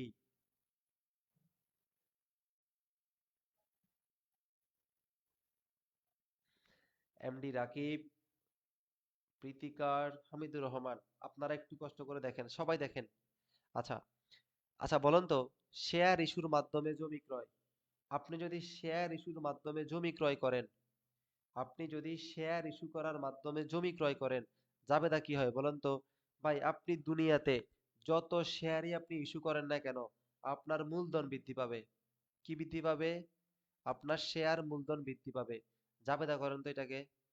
আপনি দুনিয়াতে যত শেয়ারই আপনি ইস্যু করেন না কেন, দুনিয়াতে আপনি যত শেয়ারই ইস্যু করেন না কেন, আপনার মূলধন বৃদ্ধি পাবে। কিভাবে?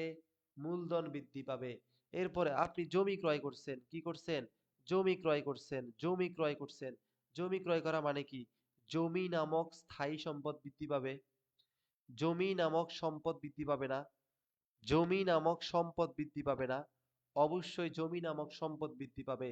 তাহলে দেখেন তো, এখানে একটাও কি আনসার আছে? একটাও কি আনসার আছে? আনসার নাই। এই জন্য আনসার হবে কোনোটি নয়। আনসার কি হবে? আনসার হবে কোনোটি নয়। কি হবে? কোনোটি নয়। তার মানে Sabikun Nahar is correct. Answer হবে কোনোটি নয়। আনসার হবে কি? কোনোটি নয়, বুঝছেন? জাবেদা করেন। আপনি দুনিয়াতে যত শেয়ার ইস্যু করেন না কেন, আপনার শেয়ার মূলধন বৃদ্ধি পাবে। ঠিক আছে? আপনি জমি ক্রয় করছেন, তার মানে কি? জমি নামক সম্পদ বৃদ্ধি পাবে। কি বৃদ্ধি পাবে? জমি নামক সম্পদ বৃদ্ধি পাবে। তাহলে দেখেন তো, এখানের কি একটাও, আমি কি একটাও কি পড়াইছিলাম? এরকম কি একটাও পড়াইছিলাম? এখানে একটাও কিন্তু নাই। তার মানে আনসার কি? আনসার হচ্ছে কোনোটি নয়। আনসার কি? আনসার হচ্ছে কোনোটি নয়। জমি যদি আপনি ক্রয় করেন, আপনার জমি নামক সম্পদ বৃদ্ধি পাবে। জমি নামক সম্পদ বৃদ্ধি পাবে। তাই এখানে আনসার হবে কোনোটি নয়। কোনোটি নয়। কার প্রশ্ন? জাবির প্রশ্ন। কার প্রশ্ন? জাবির প্রশ্ন। বুঝা গেছে?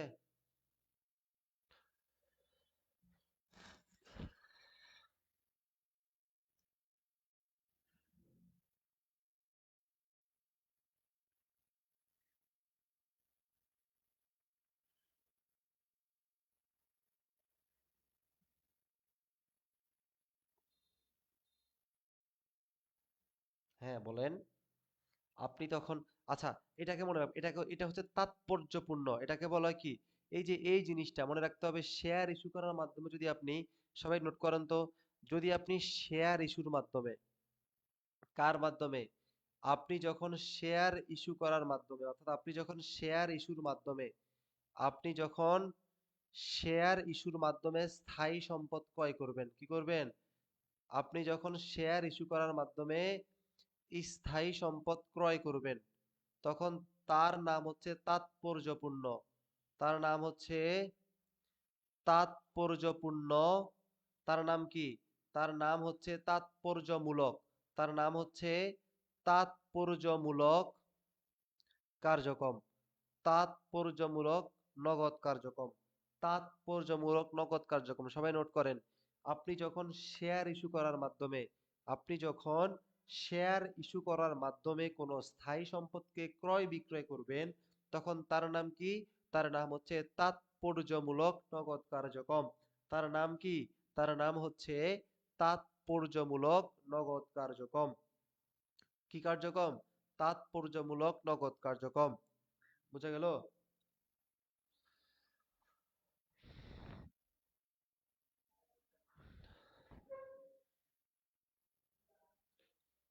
বুঝছেন? আচ্ছা, সবাই এই প্রশ্নটা দেখেন। এগুলা খুব নতুন প্রশ্ন। এগুলা নতুন প্রশ্ন, এই বছরের জন্য গুরুত্বপূর্ণ। কি বলছে? নগদ প্রবাহ বিবরণী অনুসারে পদেয় বন্ড। ভাই আমাকে বলেন তো পদেয় বন্ড মানে কি? পদেয় বন্ড মানে হচ্ছে ঋণপত্র। পদেয় বন্ড মানে কি? পদেয় বন্ড মানে হচ্ছে ঋণপত্র। পদেয় বন্ড মানে কি? পদেয় বন্ড হচ্ছে ঋণপত্র। তাহলে আমি আপনাকে বলছিলাম না ঋণপত্র বিক্রয়?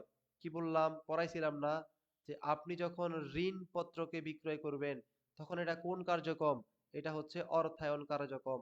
কোন কার্যক্রম? এটা হচ্ছে আপনার অর্থায়ন কার্যক্রম। কোন কার্যক্রম? এটা হচ্ছে আপনার অর্থায়ন কার্যক্রম। পড়াইছিলাম না? এটা হচ্ছে আপনার অর্থায়ন কার্যক্রম।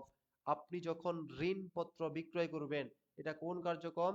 এটা হচ্ছে আপনার অর্থায়ন কার্যক্রম। বুঝছেন? অর্থায়ন কার্যক্রম। এরপরে মনে রাখতে হবে মূল্য বৃদ্ধি।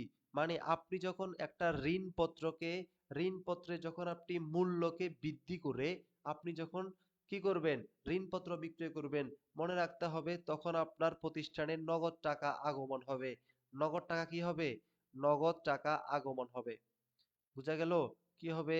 নগদ টাকা আগমন হবে। ভাই, আপনি একটা ঋণপত্র বিক্রয় করবেন। তো ঋণপত্র কি আপনার প্রতিষ্ঠানের না? অবশ্যই প্রতিষ্ঠানের। এখন আপনি কি করলেন?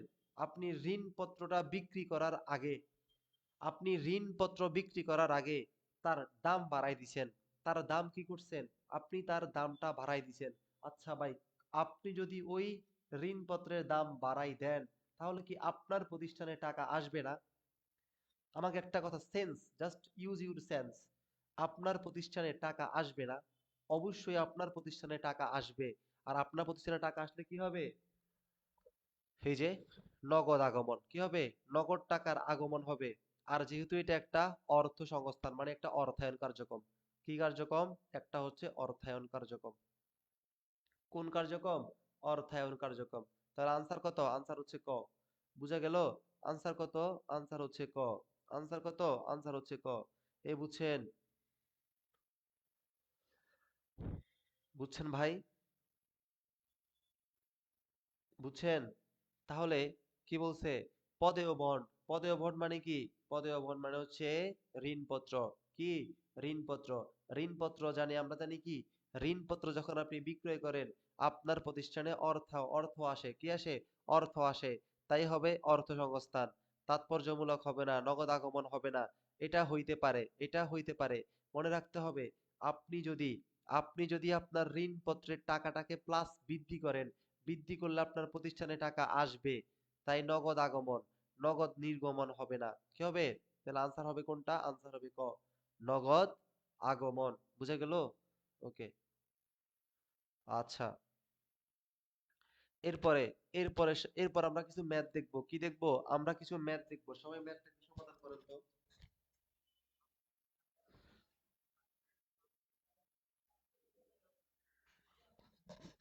সবাই কষ্ট করে, সবাই একটু কষ্ট করে ম্যাথটা সমাধান করেন তো।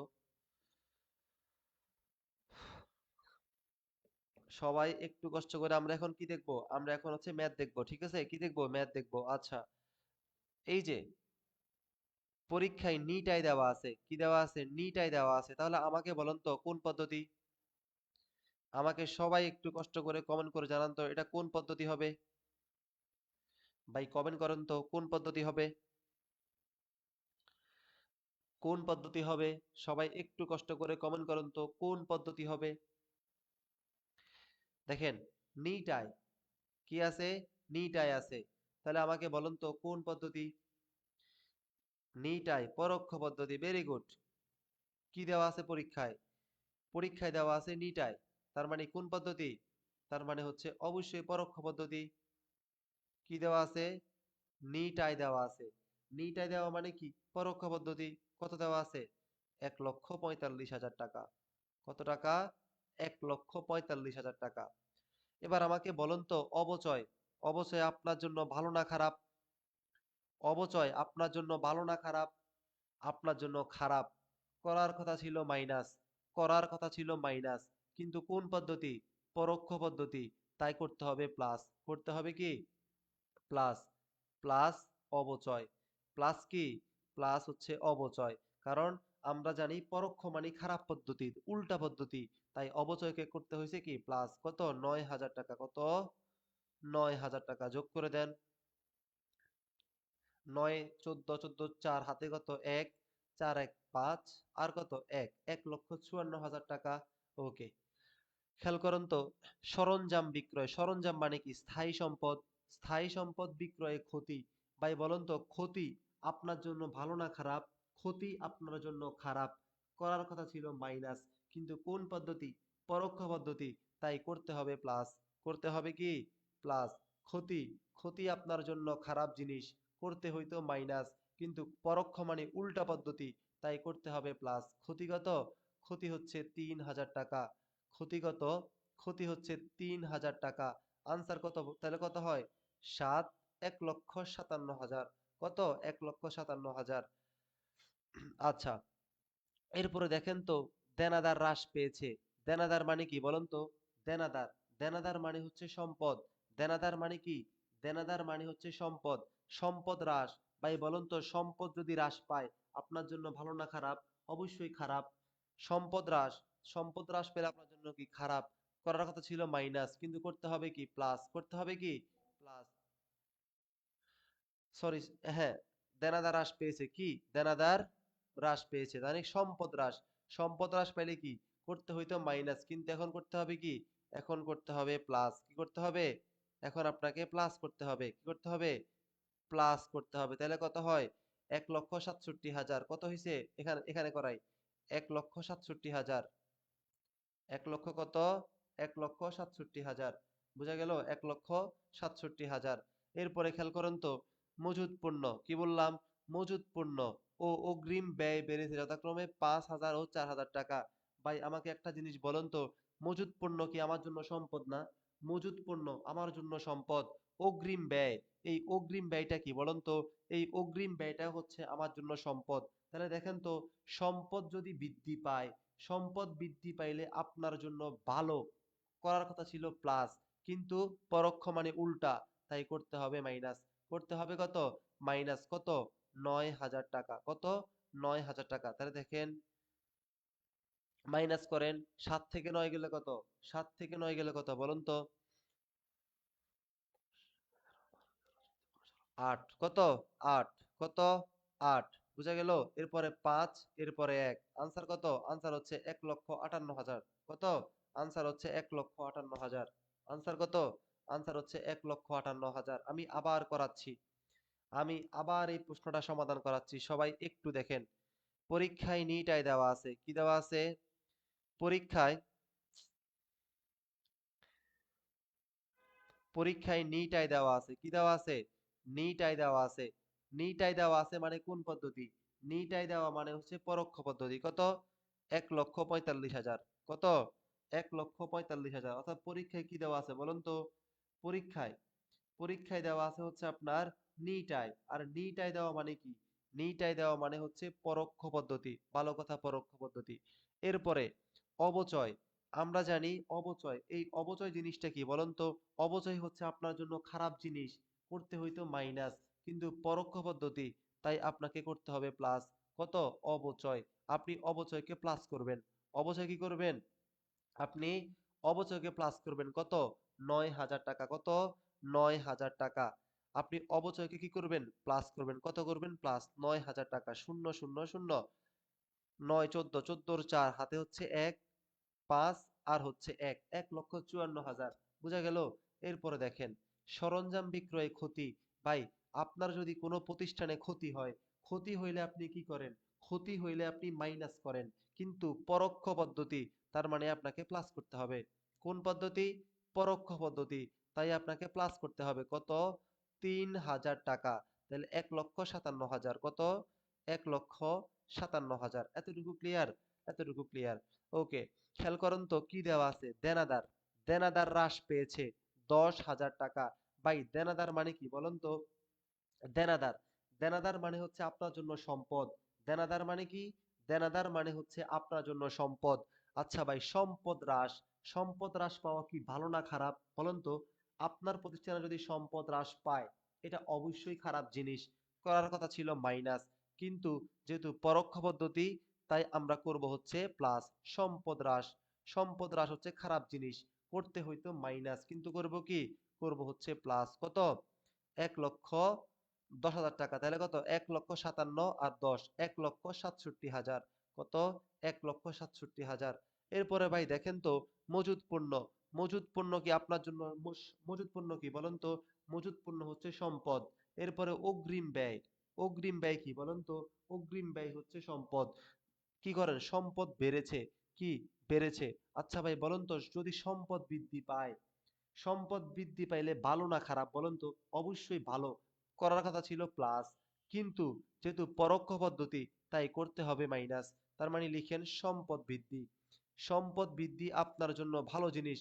করতে হইতো প্লাস। কিন্তু পরোক্ষ মানে আপনাকে করতে হবে মাইনাস। কত? ৯,০০০ টাকা। ৫ আর ৪ এ হচ্ছে ৯। এই লিখে দিলাম ৫ যোগ ৪ সমান কত? সমান হচ্ছে ৯। বুঝা গেল? ৯। তাহলে আপনি এই ৯,০০০ কে মাইনাস করেন। ০, ০, ০ থাকে ৮, এখানে হচ্ছে ৫, ১,৫৮,০০০। আনসার ১,৫৮,০০০ টাকা। বুঝা গেল? এই যে যারা বুঝেন নাই, বুঝছেন? আনসার কত? আনসার হচ্ছে ১,৫৮,০০০ টাকা। বুঝা গেল? এই দেখছেন ম্যাথ কিভাবে সমাধান করলাম, বুঝছেন? এভাবে এভাবে হচ্ছে ম্যাথটা সমাধান করলাম। বুঝা গেল? পারবেন? পারা যাবে কিনা আমাকে বলেন তো, পারা যাবে কিনা? পরীক্ষায় পারা যাবে কিনা? ওকে, সেম। দেখেন তো কুমিল্লা বিশ্ববিদ্যালয়ে আসছে। কোথায় আসছে? সবাই ভালো করে দেখেন। কোথায় আসছে? কুমিল্লা বিশ্ববিদ্যালয়ের প্রশ্ন। আমি আপনাদের একটু ওয়েট।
ওকে, একটু একটু কাজে ছিলাম, এই জন্য।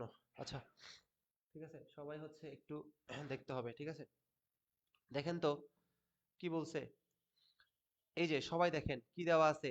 নিটাই দেওয়া আছে। কি দেওয়া আছে? নিটাই দেওয়া আছে। নিটাই দেওয়া মানে কোন পদ্ধতি বলেন তো? নিটাই দেওয়া মানে হচ্ছে পরোক্ষ পদ্ধতি। কোন পদ্ধতি? নিটাই। নিটাই মানে কোন পদ্ধতি বলেন তো? নিটাই মানে হচ্ছে পরোক্ষ পদ্ধতি। কোন পদ্ধতি? পরোক্ষ পদ্ধতি। কোথায় আসছে? কুমিল্লা বিশ্ববিদ্যালয়ে আসছে। কই আসছে? কুমিল্লা বিশ্ববিদ্যালয়ে আসছে। তার মানে আমরা সলভ করতে থাকি। সলভ করবো এবার। কি দেওয়া আছে? নিট আয় দেওয়া আছে। কি দেওয়া আছে? নিট আয় দেওয়া আছে। কি দেওয়া আছে? নিট আয় দেওয়া আছে কত? 30,000 টাকা। কত? নিট আয় কত দেওয়া আছে? নিট আয় দেওয়া আছে আমার 30,000 টাকা। বুঝা গেল? সাধারণ শেয়ার ইস্যু, এটা কি আসবে? এটা আসবে না। লোভ, সাধারণ শেয়ার ইস্যু, ভাই আপনি যদি শেয়ার ইস্যু করেন কোন কার্যক্রম বলেন তো? আপনি যদি শেয়ার ইস্যু করেন কোন কোন কার্যক্রম? বিনিয়োগ অর্থায়ন কার্যক্রম। কোন কার্যক্রম? অর্থায়ন কার্যক্রম। অর্থায়ন কার্যক্রম কি আসবে?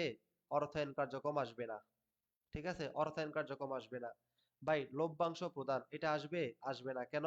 লভ্যাংশ প্রদান অর্থায়ন কার্যক্রম, তার মানে এটাও আসবে না। দীর্ঘমেয়াদী বিনিয়োগ পত্র ক্রয়, ভাই এই জিনিসটা আসবে? এই জিনিসটাও আসবে না। কেন আসবে না? বিনিয়োগ পত্র যদি আপনি ক্রয় করেন কোন কার্যক্রমে যাবে? বিনিয়োগ কার্যক্রমে যাবে, তার মানে এটাও আসবে না। মেশিন বিক্রয়, আচ্ছা, মেশিন বিক্রয়, আপনি যদি স্থায়ী সম্পদ ক্রয় বিক্রয় করেন কোন কার্যক্রমে যাবে? অবশ্যই যাবে বিনিয়োগ কার্যক্রম, তার মানে এই জিনিসটাও আসবে না। এই জিনিসটাও কি আসবে না। ভালো করে একটা জিনিস খেয়াল করতে হবে। বিগত বৎসরের, কি বললাম? বিগত বৎসরের প্রাপ্য হিসাবের জের। প্রাপ্য, প্রাপ্য মানে কি? প্রাপ্য মানে সম্পদ। প্রাপ্য মানে কি? প্রাপ্য মানে সম্পদ। বিগত বৎসরের প্রাপ্য হিসাবের জের 10,000 টাকা। চলতি বছরে প্রাপ্য হিসাবের জের, চলতি বছরে প্রাপ্য হিসাবের জের কত? 28,000 টাকা। তাহলে সবাই আমাকে কমেন্ট করেন তো।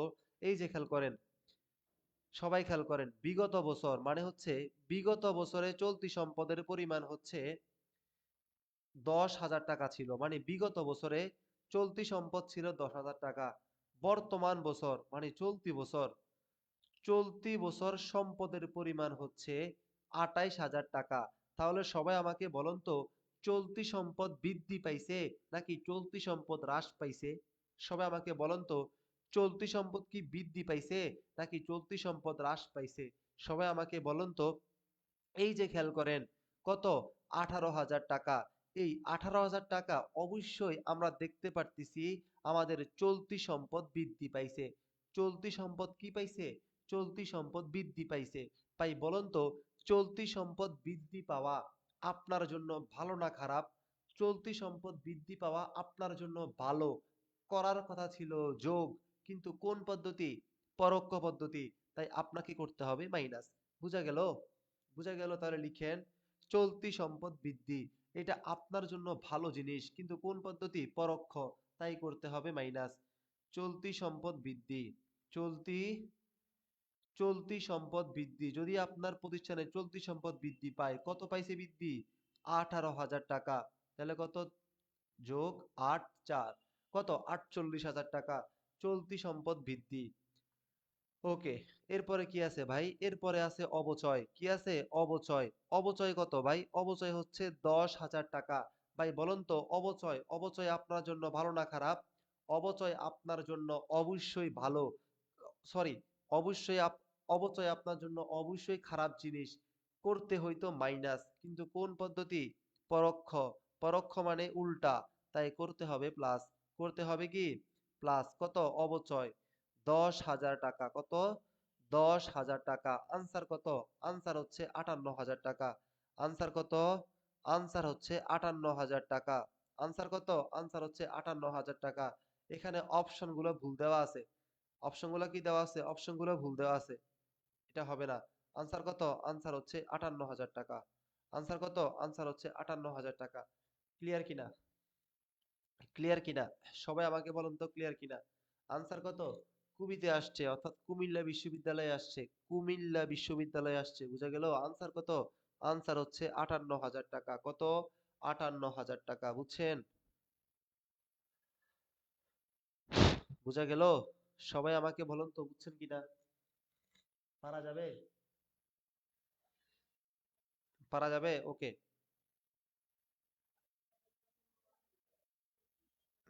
এটা যদি পারা যায় তাহলে আমাদের কি? আমাদের হচ্ছে অব্যবসায়ী প্রতিষ্ঠান, আমাদের হচ্ছে নগদ প্রবাহ বিবরণী শেষ। কি শেষ? আমাদের হচ্ছে নগদ প্রবাহ বিবরণী শেষ। আমাদের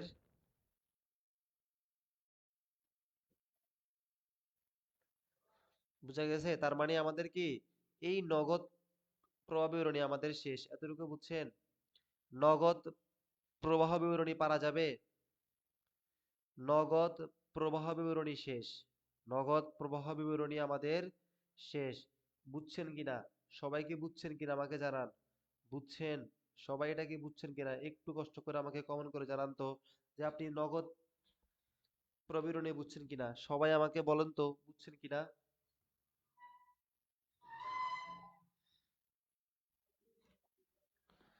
সবাই আমাকে একটু কষ্ট করে জানান তো আপনি বুঝছেন কিনা? নগদ ক্লিয়ার কিনা? সবাই হচ্ছে একটু কষ্ট করে জানান তো ক্লিয়ার কিনা?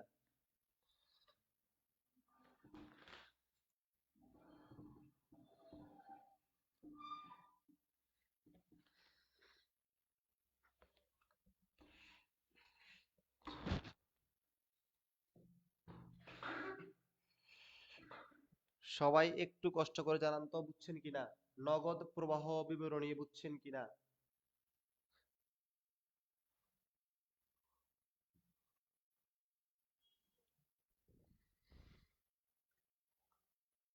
নগদ প্রবাহ বিবরণী বুঝছেন কিনা? আসলে আমি আপনাদের কমেন্ট গুলো দেখতে পারতেছি না বুঝছেন?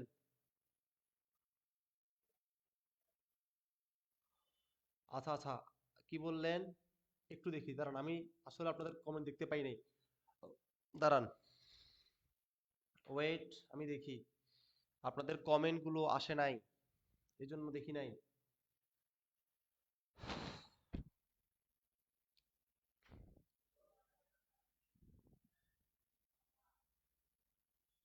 আনসার কত? খেয়াল করেন তো কি দেওয়া আছে। দাঁড়ান দাঁড়ান, আমি আমি দেখি নাই, ওয়েট। আমি আমি হচ্ছে আমার ফোন চার্জ ছিল, আমার ফোন বন্ধ হয়ে গেছে, আমার ফোনে চার্জ নাই, তাই আমি কমেন্ট দেখি নাই। দাঁড়ান, আমি দেখি, আমি দেখি, ওয়েট, আমি দেখি, দাঁড়ান, আমি দেখি নাই।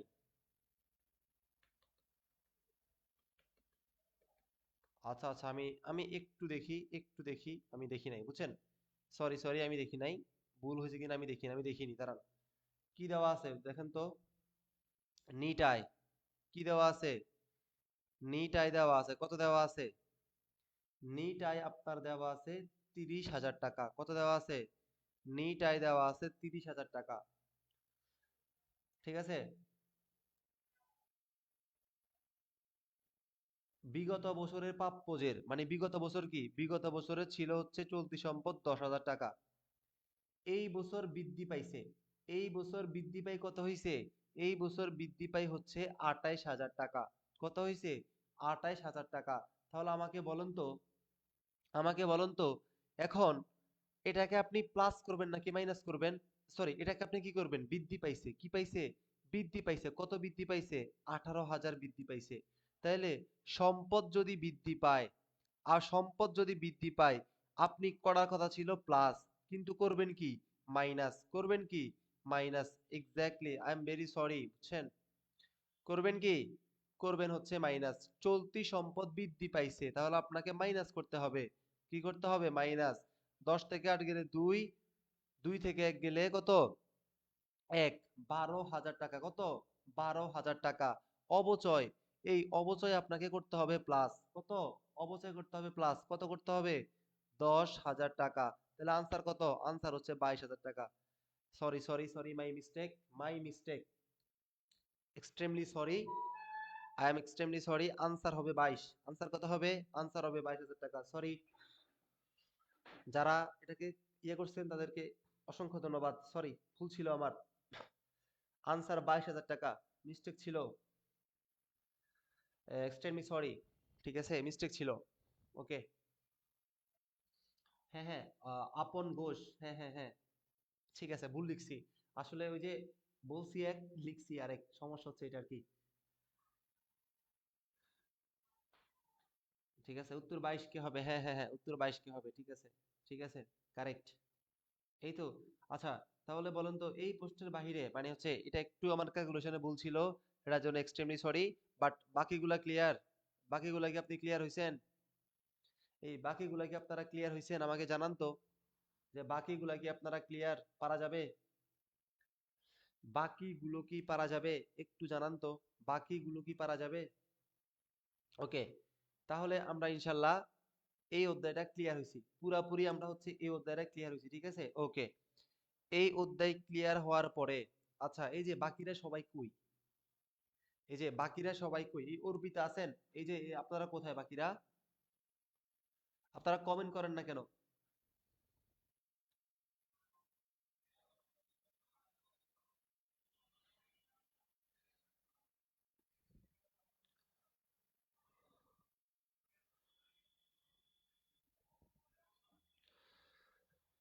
হ্যাঁ হ্যাঁ, কমেন্ট করতে হবে ভাই। কমেন্ট না করলে তো হবে না। ভুল করছি সমস্যা নাই, ভুল ভুল হবে। আরে আমি তো মানুষ। আবার, আরে আপনি এত, আবার আবার করাইতাম? আচ্ছা সমস্যা নেই, করাচ্ছি। মানে আবার আপনাকে কোনটা করাইতাম? সাব্বির, এই সাব্বির আমাকে বলেন তো, আপনাকে আমি আবার কোনটা করাইতাম, মানে কোনটা, কোন ম্যাথ? একটু রেকর্ড দেখেন, ঠিক আছে? ক্লাসগুলো তো রেকর্ড থাকবে, একটু রেকর্ড দেখেন, রেকর্ড দেখবেন। লাইভ ক্লাসে এত, একটু রেকর্ড দেখেন। আপনি, এই সাব্বির, আপনি এই জায়গাটুকু একটু রেকর্ড দেখবেন, মানে ক্লাস শেষ হওয়ার পরে একটু টেনে দেখবেন, তাহলে আপনার জন্য ক্লিয়ার হয়ে যাবে। ঠিক আছে, একটু টেনে দেখবেন, ঠিক আছে? আপনি ক্লাস শেষ করার পরে একটু টেনে ক্লাসটা দেখে নিয়েন, বুঝছেন? আসলে অনেক কিছু পড়াইতে হবে তো আরো। আমরা এখন পড়বো হচ্ছে অব্যবসায়ী প্রতিষ্ঠানের হিসাব নিকাশ। কি পড়বো? আমরা এখন পড়বো হচ্ছে অব্যবসায়ী প্রতিষ্ঠানের হিসাব নিকাশ। কি পড়বো? আমরা এখন পড়বো হচ্ছে অব্যবসায়ী প্রতিষ্ঠানের হিসাব নিকাশ। মনে রাখতে হবে, অব্যবসায়ী প্রতিষ্ঠানের আয়ের প্রধান উৎস। লিখেন, আয়ের প্রধান উৎস। কিসের উৎস? আয়ের প্রধান উৎস। আয়ের প্রধান উৎস হচ্ছে চাঁদা। কি বললাম? অব্যবসায়ী প্রতিষ্ঠানের আয়ের প্রধান উৎস কি? আয়ের প্রধান উৎস হচ্ছে চাঁদা। বুঝা গেল? একটা অব্যবসায়ী প্রতিষ্ঠানের আয়ের প্রধান উৎস কি? আয়ের প্রধান উৎস হচ্ছে চাঁদা। পারা যাবে? ওকে, আচ্ছা, আমরা অব্যবসায়ী প্রতিষ্ঠানের ইয়েগুলোকে বের করার জন্য আমরা কি করি বলেন তো? আমরা আয় এবং ব্যয় বিবরণী করি। কি করি? আমরা আয় এবং ব্যয় বিবরণী করি। বুঝা গেছে? আমরা কি করি? আমরা আয় এবং ব্যয় বিবরণী করি। বুঝা গেছে? এখন একটা জিনিস লিখেন, অব্যবসায়ী প্রতিষ্ঠানে যদি আয় থেকে ব্যয় বেশি হয়, কি বেশি হয়?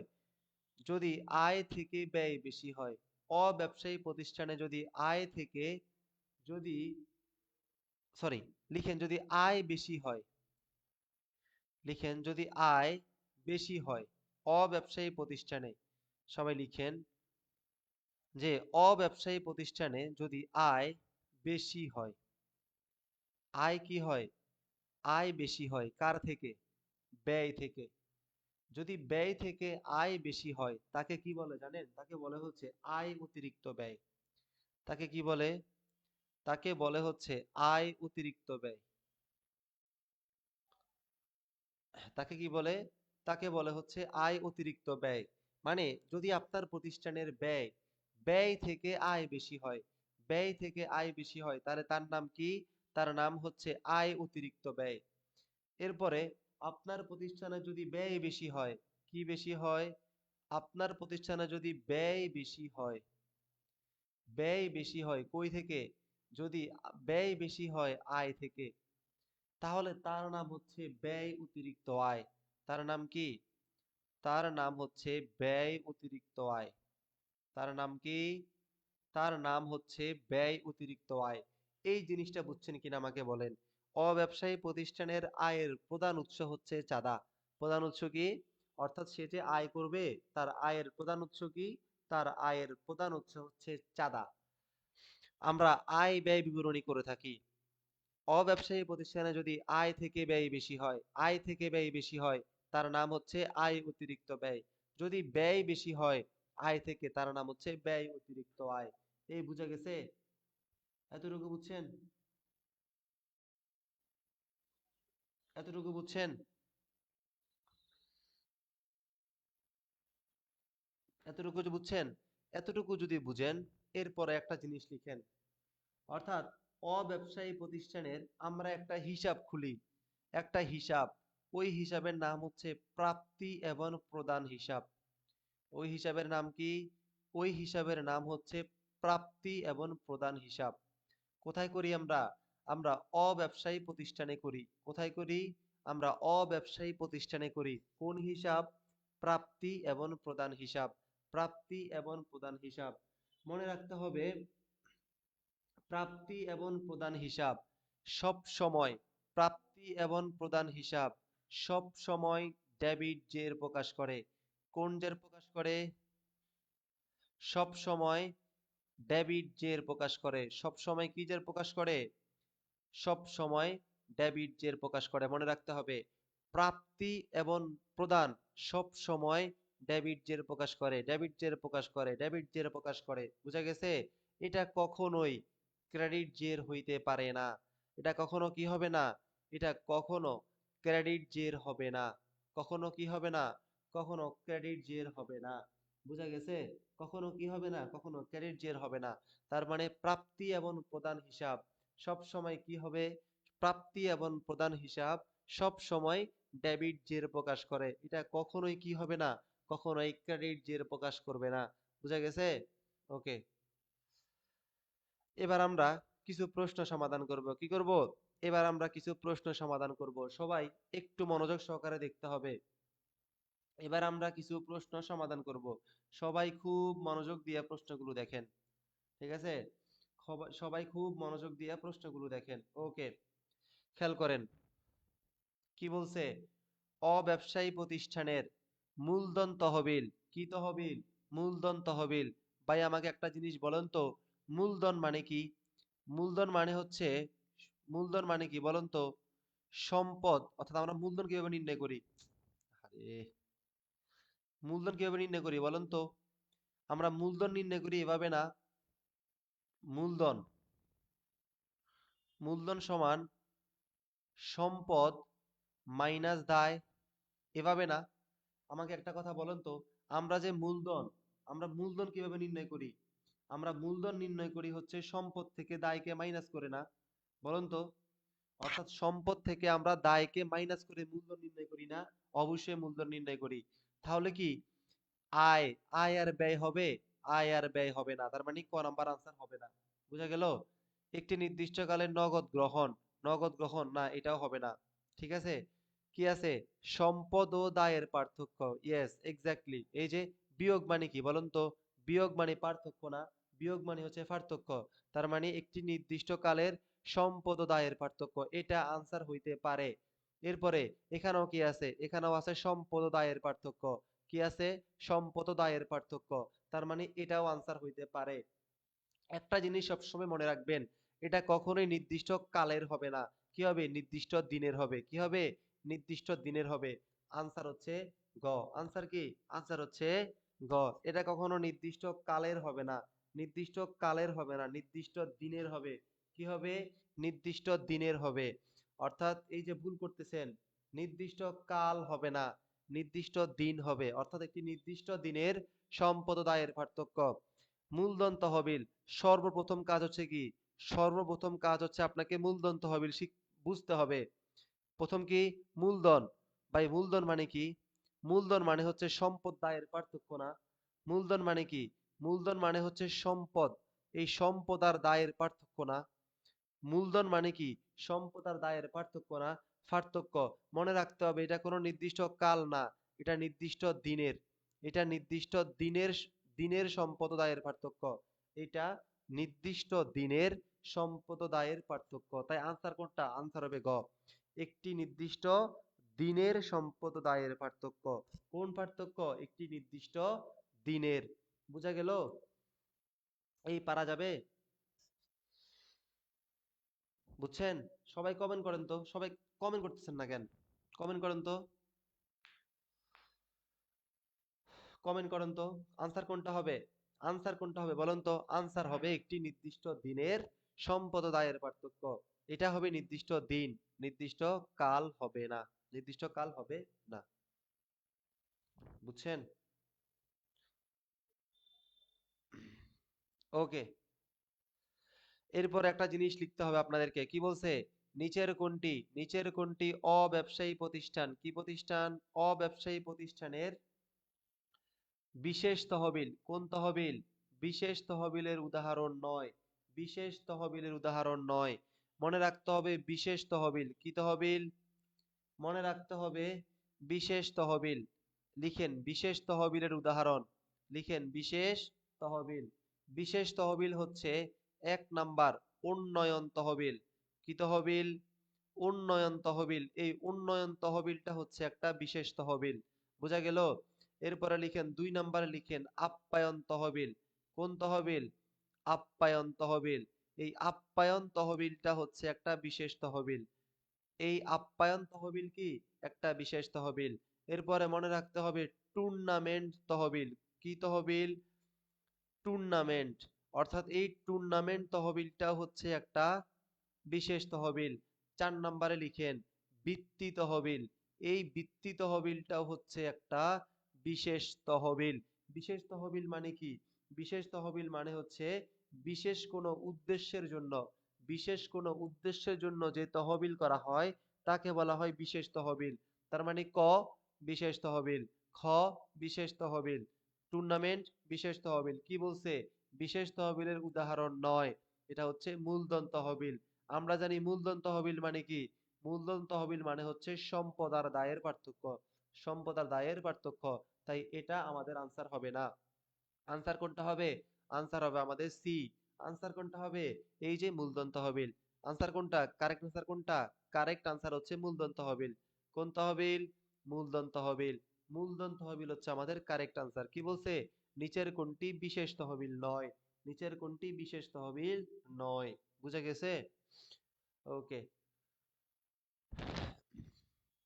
দেখেন কোথায় আসছে, এই যে আপনারা যারা পরীক্ষা দিবেন কুবিতে, কুমিল্লা বিশ্ববিদ্যালয় 2024-25-এ আসছে। বলেন তো, আচ্ছা এটা আপনারা একটু আনসার করেন তো, কি বলছে? মূলধন তহবিল। মূলধন তহবিল নির্ণয়ে কোনটি বিবেচিত হয় না? কোনটি বিবেচিত হয় না? প্রথম কথা হচ্ছে মূলধন তহবিল মানে কি? প্রথম কথা হচ্ছে মূলধন তহবিল। এই মূলধন তহবিল মানে কি? মূলধন তহবিল মানে হচ্ছে সম্পদার দায়। অর্থাৎ মূলধন তহবিল মানে কি? মূলধন তহবিল মানে হচ্ছে সম্পদার দায়ের পার্থক্য। সম্পদার দায়ের পার্থক্য হচ্ছে মূলধন তহবিল। তাহলে অগ্রিম ভাড়া, ভাই বলুন তো অগ্রিম ভাড়া কি? অগ্রিম ভাড়া একটা সম্পদ না? অগ্রিম ভাড়া একটা সম্পদ না? অগ্রিম ভাড়া হচ্ছে সম্পদ। তার মানে এটা অবশ্যই বিবেচিত হবে। অবশ্যই কি হবে? বিবেচিত হবে। ভাই বলেন তো বকেয়া বেতন, বকেয়া বেতন বলেন তো বকেয়া বেতন কি? এটা আপনার জন্য একটা দায় না? একটা দায় না? আর এ দায় অবশ্যই বিবেচিত হবে। অবশ্যই কি হবে? বিবেচিত হবে। অনাদায়ী চাঁদা মানে আপনি যেই চাঁদা এখন পর্যন্ত আদায় করেন নাই, কি করেন নাই? অনাদায়ী চাঁদা। চাঁদা এখনো কি আছে? অনাদায়ী আছে। তার মানে এটা আপনার জন্য সম্পদ না? এটা আপনার জন্য অবশ্যই সম্পদ। যেটা কি হবে? অবশ্যই বিবেচিত হবে। ভাই চাঁদা আয়, এটা বিবেচিত হবে না। চাঁদা আয় কি বলেন তো? চাঁদা আয় হচ্ছে আয় হিসাব। কি হিসাব? চাঁদা আয় হচ্ছে আয় হিসাব। তাহলে কি হবে? মূলধন তহবিল নির্ণয়ে আয় হিসাব বিবেচিত হয় না। কি হিসাব বিবেচিত হয় না? আয় হিসাব বিবেচিত হয় না। বিবেচিত হয় কোনটা? বিবেচিত হয় হচ্ছে সম্পদ আর দায়। বিবেচিত হয় কোনটা? বিবেচিত হয় হচ্ছে সম্পদ আর দায়। বুঝা গেল? বিবেচিত হয় কোনটা? বিবেচিত হয় হচ্ছে, এই যে মোবাইলে চার্জ দিল, আমার ফোন বন্ধ হয়ে গেছে তো লাইভ দেখতেছি না আর কি পোলাপানের কমেন্টের জন্য। এটা ওই সময় আনছিলাম, এখন এটা ইয়ে করছি আর কি। এই বুঝছেন, এই তো আজকে 2 চ্যাপ্টার পড়াচ্ছি তো, দেখেন বুঝছেন কিনা? এগুলো ছোট টপিক আর কি। এই যে সবাই দেখছেন কিনা, বুঝছেন কিনা বলেন তো? এই যে দেখেন কুমিল্লার প্রশ্ন আসছে, দেখছেন কুমিল্লা প্রশ্ন নিয়ে আসছি আমরা, তার মানে এগুলা মোস্ট ইম্পর্টেন্ট। ঠিক আছে, এটা দেখেন, এই যে জাহাঙ্গীরনগর বিশ্ববিদ্যালয়, জাহাঙ্গীরনগর বিশ্ববিদ্যালয় আসছে। ঠিক আছে, কি বলছে? আজীবন সদস্যের চাঁদা। কি সদস্যের চাঁদা? আজীবন সদস্যের চাঁদা একটি। মনে রাখতে হবে শুধু চাঁদা। মনে রাখতে হবে শুধু চাঁদা। এই শুধু চাঁদা কি বলেন তো? এই শুধু চাঁদা হচ্ছে আয়। শুধু চাঁদা কি? আয়। আর মনে রাখতে হবে আজীবন চাঁদা মানে আজীবন, আজীবন সদস্যের চাঁদা। এই আজীবন সদস্যের চাঁদা এই আজীবন সদস্যের চাঁদা হচ্ছে একটি মূলধন জাতীয় আয়। কি জাতীয় আয়? একটি মূলধন জাতীয় আয়। বুঝা গেছে? একটি মূলধন জাতীয় আয়। তাহলে আনসার কোনটা হবে? আনসার হবে মূলধন জাতীয় আয়। এই এই মনে রাখতে হবে, শুধু চাঁদা, শুধু চাঁদা হচ্ছে মুনাফা জাতীয় আয়। শুধু চাঁদা, শুধু চাঁদা কি বলুন তো? শুধু চাঁদা হচ্ছে মুনাফা জাতীয় আয়। কারণ আপনাকে চাঁদা প্রত্যেক মাসেই দিতে হবে। আর আজীবন সদস্যের চাঁদা মানে কি ভাই?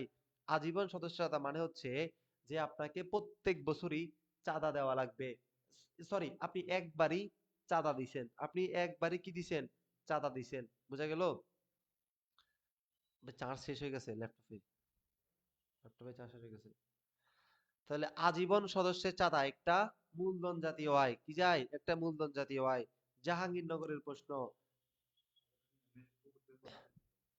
না না, ওই সময় যে এটা এখানে ছিল যে লটকানো, এখন তো ইয়ে চেঞ্জ করছিলাম টেবিল। তাহলে আজীবন সদস্যের চাঁদা মানে কি? আপনার একজন মানুষ কি করলো? একজন মানুষ হচ্ছে সে বললো ঠিক আছে, আমি এই 5 লক্ষ টাকা আমার আজীবনের জন্য চাঁদা দিয়ে দিছি। তার মানে কি? একবারই দিছেন। এটা হচ্ছে মূলধন জাতীয় আয়। আর শুধু চাঁদা, শুধু চাঁদা মানে কি ভাই? শুধু চাঁদা মানে হচ্ছে যে আপনাকে প্রত্যেক মাসে চাঁদা দেওয়া লাগবে। প্রত্যেক মাসে আপনাকে চাঁদা দেওয়া লাগবে। সেটা অবশ্যই মুনাফা জাতীয় আয়। বুঝছেন? ওকে, আপনাকে একটা জিনিস শিখাবো এখন। এই জিনিসটা মোস্ট ইম্পর্টেন্ট। খেয়াল করেন, গুচ্ছের সবচেয়ে ফেভারিট প্রশ্ন, অর্থাৎ যারা গুচ্ছে পরীক্ষা দিবেন সবার মানে গুচ্ছের সবচেয়ে ফেভারিট প্রশ্ন। বুঝছেন? না, দেরি আছে এখনো, কার 16%।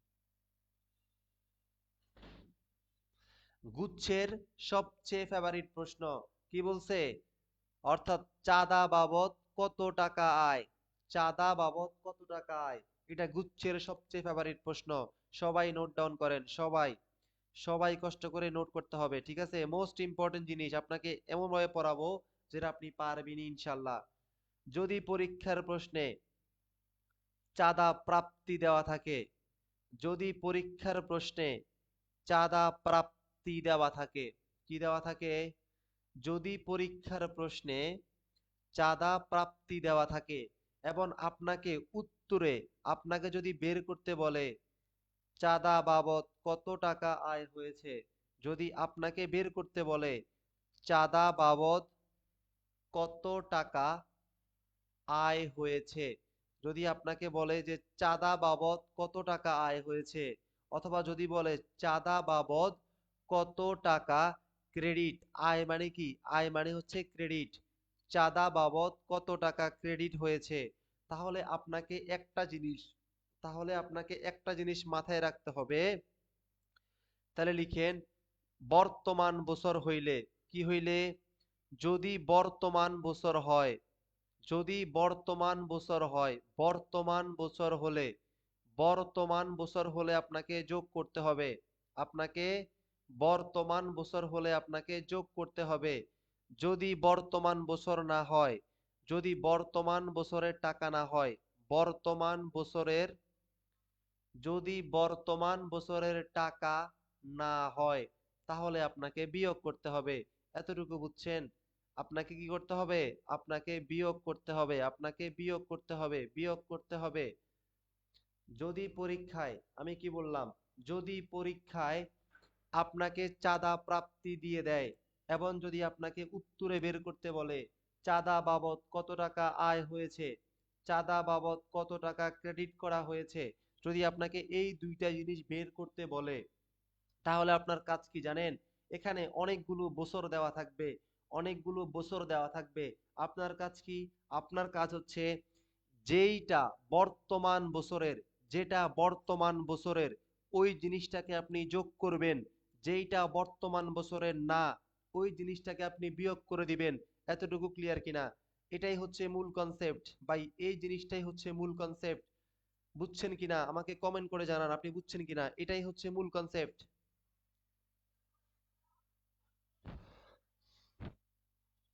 এ বুঝছেন কিনা ভাই? গুচ্ছের ফেভারিট প্রশ্ন, গুচ্ছের ফেভারিট প্রশ্ন, আপনি বুঝছেন কিনা আমার একটু কষ্ট করে জানান তো। গুচ্ছের সবচেয়ে ফেভারিট প্রশ্ন, এবার আমরা ম্যাথ সমাধান করব, দেখবেন কত মজা। আপনি এতটুকু যদি বুঝেন, এবার দেখেন কি সুন্দর করে আমরা ম্যাথ সমাধান করি, কি সুন্দর করে আমরা ম্যাথ সমাধান করি। কি দেওয়া আছে দেখেন, কি দেওয়া আছে বলেন তো? চাঁদা প্রাপ্তি দেওয়া আছে কত? 20,000 টাকা। লিখেন, লিখেন, চাঁদা প্রাপ্তি। লিখছেন? লিখেন চাঁদা প্রাপ্তি 20,000 টাকা। লিখছেন? চাঁদা প্রাপ্তি 20,000 টাকা। আমি কি বললাম? বর্তমান বছর হইলে যোগ, আর বর্তমান বছর না হইলে বিয়োগ। ওকে, বলেন তো বিগত বছর, বিগত বছর কি বর্তমান বছর? ভাই বলেন তো, বিগত বছর কি বর্তমান বছর? অবশ্যই বর্তমান বছর না, বিগত বছর মানে গত বছর। তার মানে কি বর্তমান বছর? বর্তমান বছর না, কত? 4,000 টাকা। আমি কি বলছি? বর্তমান বছর না হইলে বিয়োগ। আমি কি বললাম? আমি বলছি না বর্তমান বছর না হইলে বিয়োগ? তাহলে লিখেন বিগত বছর। বিগত বছর কত? বিগত বছর 4,000 টাকা। 20 থেকে 4 গেলে কত? 20 থেকে 4 গেলে 16,000 টাকা। বুঝা গেল? বিগত বছর কি বর্তমান বছর? বর্তমান বছর না। আমি কি বললাম? বর্তমান বছর না হইলে বিয়োগ করতে হয়, করে দিলাম বিয়োগ। ওকে, ভালো কথা। ভাই বলেন তো আগামী বছর 2,500 টাকা। ভাই বলেন তো আগামী বছর, আগামী বছর কি বর্তমান বছর? আগামী বছর কি বর্তমান বছর? আগামী বছর কিন্তু বর্তমান বছর না। তার মানে বর্তমান বছর না হইলে বিয়োগ। বর্তমান বছর না হইলে কি করতে হয়? বর্তমান বছর না হইলে বিয়োগ করতে হয়। বর্তমান বছর না হইলে কি করতে হয়? বর্তমান বছর না হইলে আপনাকে বিয়োগ করতে হবে। বিয়োগ করে দেন। 10 থেকে 5 গেলে 5, 5 থেকে 2 গেলে 3, আর 1, কত? 13,500 টাকা। বুঝা গেল? ওকে, এরপরে দেখেন, এই যে ভালো করে দেখেন চলতি বছর। ভাই চলতি মানে কি? চলতি মানে বর্তমান না? ভাই এটা তো আপনি জানার কথা। চলতি মানে কি? চলতি মানে বর্তমান না? তা আমি কি বললাম? যদি বর্তমান বছর হয় আপনাকে যোগ করতে হবে। তাহলে কত? 5,500। কত? 5,500। তাহলে চলতিকে যোগ করে দেন। আপনি চলতিকে, অর্থাৎ আপনি চলতি বছরকে যোগ করে দেন। আপনি চলতি বছরকে যোগ করে দেন কত? 5,500। তাহলে আপনার আনসার হয়ে গেছে। 5 5 10, হাতে হচ্ছে 1, 5 3 8 9, 19,000 টাকা। আপনার আনসার কত? আনসার হচ্ছে আপনার 19,000 টাকা। আনসার কত? আনসার হচ্ছে 19,000 টাকা। ভাই ক্লিয়ার কিনা? ভাই আমি আপনাদেরকে বুঝাতে পারছি কিনা একটু আমাকে কষ্ট করে কমেন্ট করে জানান তো, আপনি ক্লিয়ার কিনা? আপনি ক্লিয়ার কিনা? আপনি ক্লিয়ার কিনা? আমাকে একটু কষ্ট করে জানান তো ক্লিয়ার কিনা? আমাকে একটু কষ্ট করে জানান তো ক্লিয়ার কিনা? আনসার কত? আনসার হচ্ছে 19,000 টাকা। আনসার কত? আনসার হচ্ছে 19,000 টাকা। ক্লিয়ার কিনা? একটু কষ্ট করে জানাইতে হবে এই প্রশ্নটা বুঝছেন কিনা। অর্থাৎ আপনাকে এতটুকু কনসেপ্ট মাথায় রাখতে হবে। বর্তমান বছর হইলে যোগ, বর্তমান বছর না হইলে বিয়োগ। বিগত বছর কি বর্তমান? বিগত বছর কি বর্তমান? ভাই বিগত বছর কি বর্তমান? নো, বিগত বছর বর্তমান না। বিগত বছর মানে কি? গত বছরের টাকা। ভাই আগামী বছর কি বর্তমান? আগামী বছর কি বর্তমান? আগামী বছর কখনোই বর্তমান না। আগামী বছর কখনোই বর্তমান না। আগামী বছর হচ্ছে, আগামী বছর মানে কি? আগামী বছর মানে হচ্ছে আগামী বছরের টাকা, বর্তমান না। মনে রাখতে হবে চলতি, চলতি মানে বর্তমান। চলতি মানে কি? চলতি মানে বর্তমান। বুঝছেন? ওকে, ভেরি গুড, আপনারা বুঝছেন।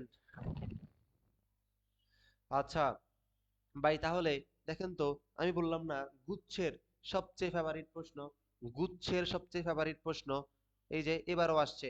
তার মানে কি বলছে? পরীক্ষার প্রশ্নে কি চাইছে বলেন তো? অর্থাৎ আয় ব্যয় হিসেবে কত টাকা ক্রেডিট করা হবে? কত টাকা ক্রেডিট করা হবে? পরীক্ষায় দেওয়া আছে কি? পরীক্ষায় চাঁদা প্রাপ্তি দেওয়া আছে। আপনাকে বের করতে বলছে কত টাকা ক্রেডিট করা হবে। তো আমি আপনাকে একটু আগে পড়াইলাম না যে যদি চাঁদা প্রাপ্তি দেওয়া থাকে, আপনাকে যদি বের করতে বলে চাঁদা বাবদ কত টাকা ক্রেডিট করা হয়েছে, তাহলে কি সূত্র একই না? একই সূত্র না? অবশ্যই একই সূত্র। কি সূত্র? একই সূত্র। তাহলে কি দেওয়া আছে বলেন তো? চাঁদা প্রাপ্তি দেওয়া আছে। কি দেওয়া আছে? চাঁদা প্রাপ্তি দেওয়া আছে। চাঁদা প্রাপ্তি দেওয়া আছে। কত দেওয়া আছে? 50,000 টাকা। কত দেওয়া আছে? 50,000 টাকা। বিগত বছর, বিগত বছরকে কি করতে হয়? বিগত বছরকে মাইনাস করতে হয়, কারণ এটা বর্তমান বছর না। কি করতে হবে? মাইনাস করতে হবে। কত মাইনাস করতে হবে? 5,000 টাকা। তাহলে আনসার কত? আনসার হচ্ছে 45,000 টাকা। নো। ওকে। আগামী বছর কি করতে হবে? আগামী বছর, এটা কি বিগত বর্তমান বছর? বর্তমান বছর না, তাই আপনাকে মাইনাস করতে হবে। আপনাকে মাইনাস করতে হবে। আপনাকে আগামী বছরকে মাইনাস করতে হবে। কারণ এটা কারণ এটা বর্তমান বছর না। আপনাকে মাইনাস করতে হবে কত? 7,500। কত? 7,500 মাইনাস করে দেন। 10 থেকে 5 গেলে 5, 4 থেকে 7 গেলে 7, 3, 37,500। খেয়াল করেন তো, চলতি বছর কি বছর? চলতি বছর মানে কি? বর্তমান বছর। কত? 9,000 টাকা। আমি কি বললাম? বর্তমান বছরকে আপনাকে যোগ করতে হবে। তাহলে লিখেন চলতি বছরে কত? চলতি বছরে হচ্ছে 9,000 টাকা। চলতি বছরে কত? চলতি বছরে কত? 9,000 টাকা। যোগ করে দেন। 0,0,5, 9, 16, 16, 6 হাতে 1, 4, 46,500। আনসার কত? আনসার হচ্ছে 46,500। ক্যালকুলেশনে কি ভুল ছিল? ক্যালকুলেশনে কি ভুল ছিল? চাঁদা প্রাপ্তি 50,000 টাকা। বিগত বছরের 5,000 টাকা। বিগত বছরকে মাইনাস করতে হয়। 50 থেকে 5 গেলে হচ্ছে 45,000 টাকা। আগামী বছরে 7,500 মাইনাস করতে হয়। আগামী বছরকে মাইনাস করতে হবে। তাহলে 0, 0, 10 থেকে 5 গেলে 5 মাইনাস করতে হয়। 4 থেকে 7 গেলে কত? 14 থেকে 7 গেলে হচ্ছে,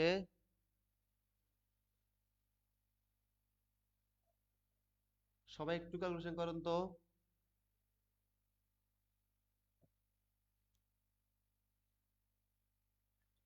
37,500। কত? 37,500। এরপরে চলতি বছর, চলতি বছরকে যোগ করতে হয় 9,000। কত? 9,000। কত? 9,000 যোগ করলে কত হয়? 46,500। কত হয়? 46,500। উত্তর হচ্ছে 46,500। কিন্তু এখানে উত্তর দেওয়া নাই। উত্তর দেওয়া নাই। উত্তর দেওয়া নাই। আনসার কত? আনসার হচ্ছে 46,500। আনসার কত? আনসার হচ্ছে 46,500। এখানে উত্তর দেওয়া নাই। হ্যাঁ, উত্তর দেওয়া নাই। হ্যাঁ, হ্যাঁ, হ্যাঁ। এই তো আপনি ধরতে পারছেন, সাবিকুন না ধরতে পারছেন। হ্যাঁ, উত্তর দেওয়া নাই। হুম, হুম, হুম। অপশনগুলো, এটা আমার মিস্টেক ছিল স্লাইড বানাইতে। যে স্লাইড বানাইছে তার মিস্টেক ছিল। অর্থাৎ যিনি স্লাইড বানাইছে, যে যে আমাকে স্লাইডটা বানাই দিছে তার মিস্টেক ছিল, সমস্যা নাই। আনসার কত? আনসার হচ্ছে 46,500। আপনি বুঝছেন কিনা এই জিনিসটা ইম্পর্টেন্ট। উত্তর কত? উত্তর হচ্ছে 46,500। এতটুকু আপনি বুঝছেন কিনা, আমাকে এতটুকু আপনাকে এনশিওর করতে হবে যে আপনি এতটুকু বুঝছেন কিনা। বুঝছেন কিনা আমাকে একটু কষ্ট করে কমেন্ট করে জানান তো, বুঝছেন কিনা। হ্যাঁ, হ্যাঁ, হ্যাঁ, সাব্বির খান, আমি তো জানি অপশনটা আগের, অপশনটা আগের আমি জানি। বাট আমি তো আপনাকে উত্তর বলে দিচ্ছি। 46,500। উত্তর কত? উত্তর হচ্ছে 46,500। উত্তর কত? উত্তর হচ্ছে 46,500। আমি তো আপনাকে আনসার বলেই দিলাম। উত্তর কত? 46,500।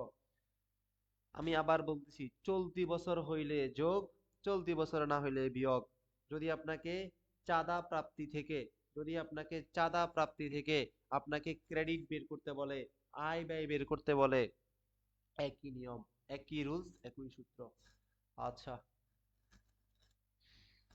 এই তো, এই যে দেখেন, ঢাকা বিশ্ববিদ্যালয় লিখিত মানে রিটেনে আসছে, খুবই সহজ। কি আছে? চাঁদা প্রাপ্তি বের করতে বলছে, চাঁদা বাবদ কত টাকা দেখাতে হবে। তার মানে কি একই নিয়ম। তাহলে লিখেন চাঁদা প্রাপ্তি কত। সবাই লিখেন চাঁদা প্রাপ্তি কত। চাঁদা প্রাপ্তি হচ্ছে 50,000 টাকা। কত? 50,000 টাকা। বিগত বছর, বিগত বছরকে মাইনাস করতে হয়। বিগত বছরকে মাইনাস করতে হয়। কত? 5,000 টাকা। মাইনাস করে দেন 45,000 টাকা। বুঝা গেল? এরপরে আগামী বছর, আগামী বছর কি করতে হবে? আগামী বছরকে মাইনাস করতে হবে। আগামী মাইনাস করে দেন। কত? 7,500। 5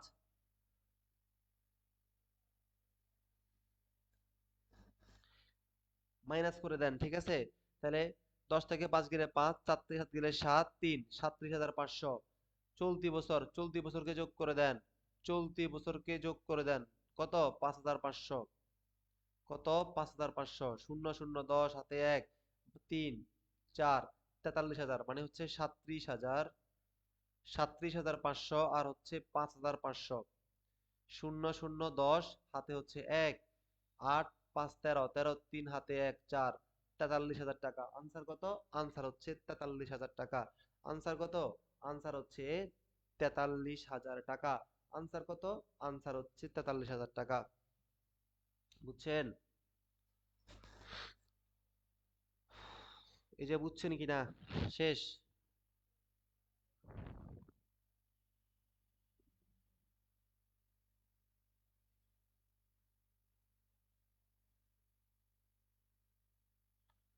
ওই দুইটা ম্যাথ লাগবে না। এই দুইটা ম্যাথ এতটা ইম্পর্টেন্ট না। এই দুইটা ম্যাথ এতটা ইম্পর্টেন্ট না। এই দুইটা ম্যাথ এতটা ইম্পর্টেন্ট না। বুঝছেন? এটা এতটা ইম্পর্টেন্ট না। বলেন, এতটুকু পর্যন্ত ক্লিয়ার কিনা? এতটুকু পর্যন্ত ক্লিয়ার কিনা? যদি ক্লিয়ার হন আমাকে সবাই কষ্ট করে ক্লিয়ার লেখেন যে ভাইয়া ক্লিয়ার। যে ভাইয়া যা পড়াইছেন অতটুকু ক্লিয়ার। যে ভাইয়া যা পড়াইছেন এতটুকু ক্লিয়ার। আমাকে একটু কষ্ট করে জানান যে ভাইয়া আপনি যা পড়াইছেন এতটুকু ক্লিয়ার হয়েছি। আপনি যা পড়াইছেন এতটুকু ক্লিয়ার হয়েছি। সবাই ক্লাস কেমন ছিল? সবাই একটু কষ্ট করে জানান। ক্লাসটা কেমন ছিল? ক্লাস কেমন ছিল? একটু কষ্ট করে জানাইতে হবে যে ক্লাস কেমন ছিল। ঠিক আছে? আমি আমার সর্বোচ্চটুকু দিয়ে ট্রাই করতেছি আপনাদের জন্য। সবাই হচ্ছে একটু কষ্ট করে ক্লাসগুলো মনোযোগ সহকারে করতে হবে। ঠিক আছে?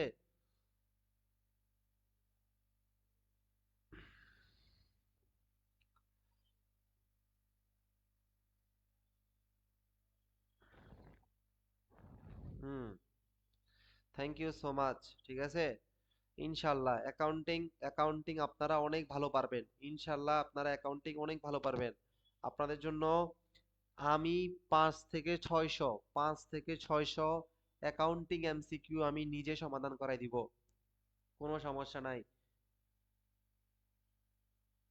আমি হচ্ছে আপনাদেরকে অ্যাকাউন্টিং 500 থেকে 600 এমসিকিউ 500 থেকে 600 এমসিকিউ আপনাদেরকে আমি নিজে সলভ করাবো ইনশাল্লাহ। নিজে সলভ করাবো। বুঝছেন? সবাই হচ্ছে আমার সাথে ক্লাসে থাকতে হবে। বুঝছেন? আমার সাথে থাকতে হবে। মানে আপনারা আমাকে কথা দেন। আপনারা আমাকে কথা দেন যে ভাইয়া আপনি যতক্ষণ পর্যন্ত ক্লাসে থাকবেন আমরাও অতক্ষণ পর্যন্ত ক্লাসে থাকবো। আমাকে কথা দেন। তাহলে আমি 500 থেকে 600 এমসিকিউ সমাধান করাবো। তাহলে আমি বিগত সালের সকল প্রশ্নগুলো বিগত সালের সকল প্রশ্নগুলো গুরুত্বপূর্ণ প্রশ্নগুলো আমি সমাধান করাবো। শুধু আমাকে কথা দেন। শুধু আমাকে কথা দেন যে ভাইয়া আপনি ক্লাসে থাকলে আমরাও ক্লাসে থাকবো। যে আপনি ক্লাসে থাকলে আমরাও থাকবো। এটা কথা দেন। যদি এটা কথা দিতে পারেন ইনশাল্লাহ আমি আপনাদের সাথে আছি। কোনো সমস্যা নাই। বুঝছেন? আপনাদের জন্য যা যা প্রয়োজন তা ইনশাল্লাহ দিব। বলেন যে ক্লাসে থাকবেন। আপনারা বলেন যে হ্যাঁ ঠিক আছে ক্লাসে থাকবো তাহলে ইনশাল্লাহ আমি সমাধান করাবো। না হয় সমাধান কিন্তু করাবো না। আপনারা যদি ক্লাসে না থাকেন। আপনারা অবশ্যই ক্লাসে থাকতে হবে সবাই। ঠিক আছে? সবাই ক্লাসে থাকতে হবে। ফ্রেন্ড সার্কেলকে মেনশন করতে হবে। ক্লাসগুলোকে শেয়ার করে দিতে হবে। ভাই বিশ্বাস করেন এই প্রত্যেকটা স্লাইড বানাইতে অনেক কষ্ট হয়। এই যে প্রত্যেকটা স্লাইড বানাইতে এই প্রত্যেকটা স্লাইড যে বানায় তার অনেক কষ্ট হয়। বুঝা গেছে? অনেক কষ্ট করে স্লাইড বানাইতে হয়। আমরা এই যে 1.5-2 ঘন্টা প্রায় 2 ঘন্টা এই 2 ঘন্টা কথা বলতে আমারও কষ্ট হয়। তো আমরা কি আপনাদের থেকে বেশি কিছু চাচ্ছি না। শুধুমাত্র হচ্ছে ক্লাসটা একটু শেয়ার করে দিলে হয়। বুঝছেন?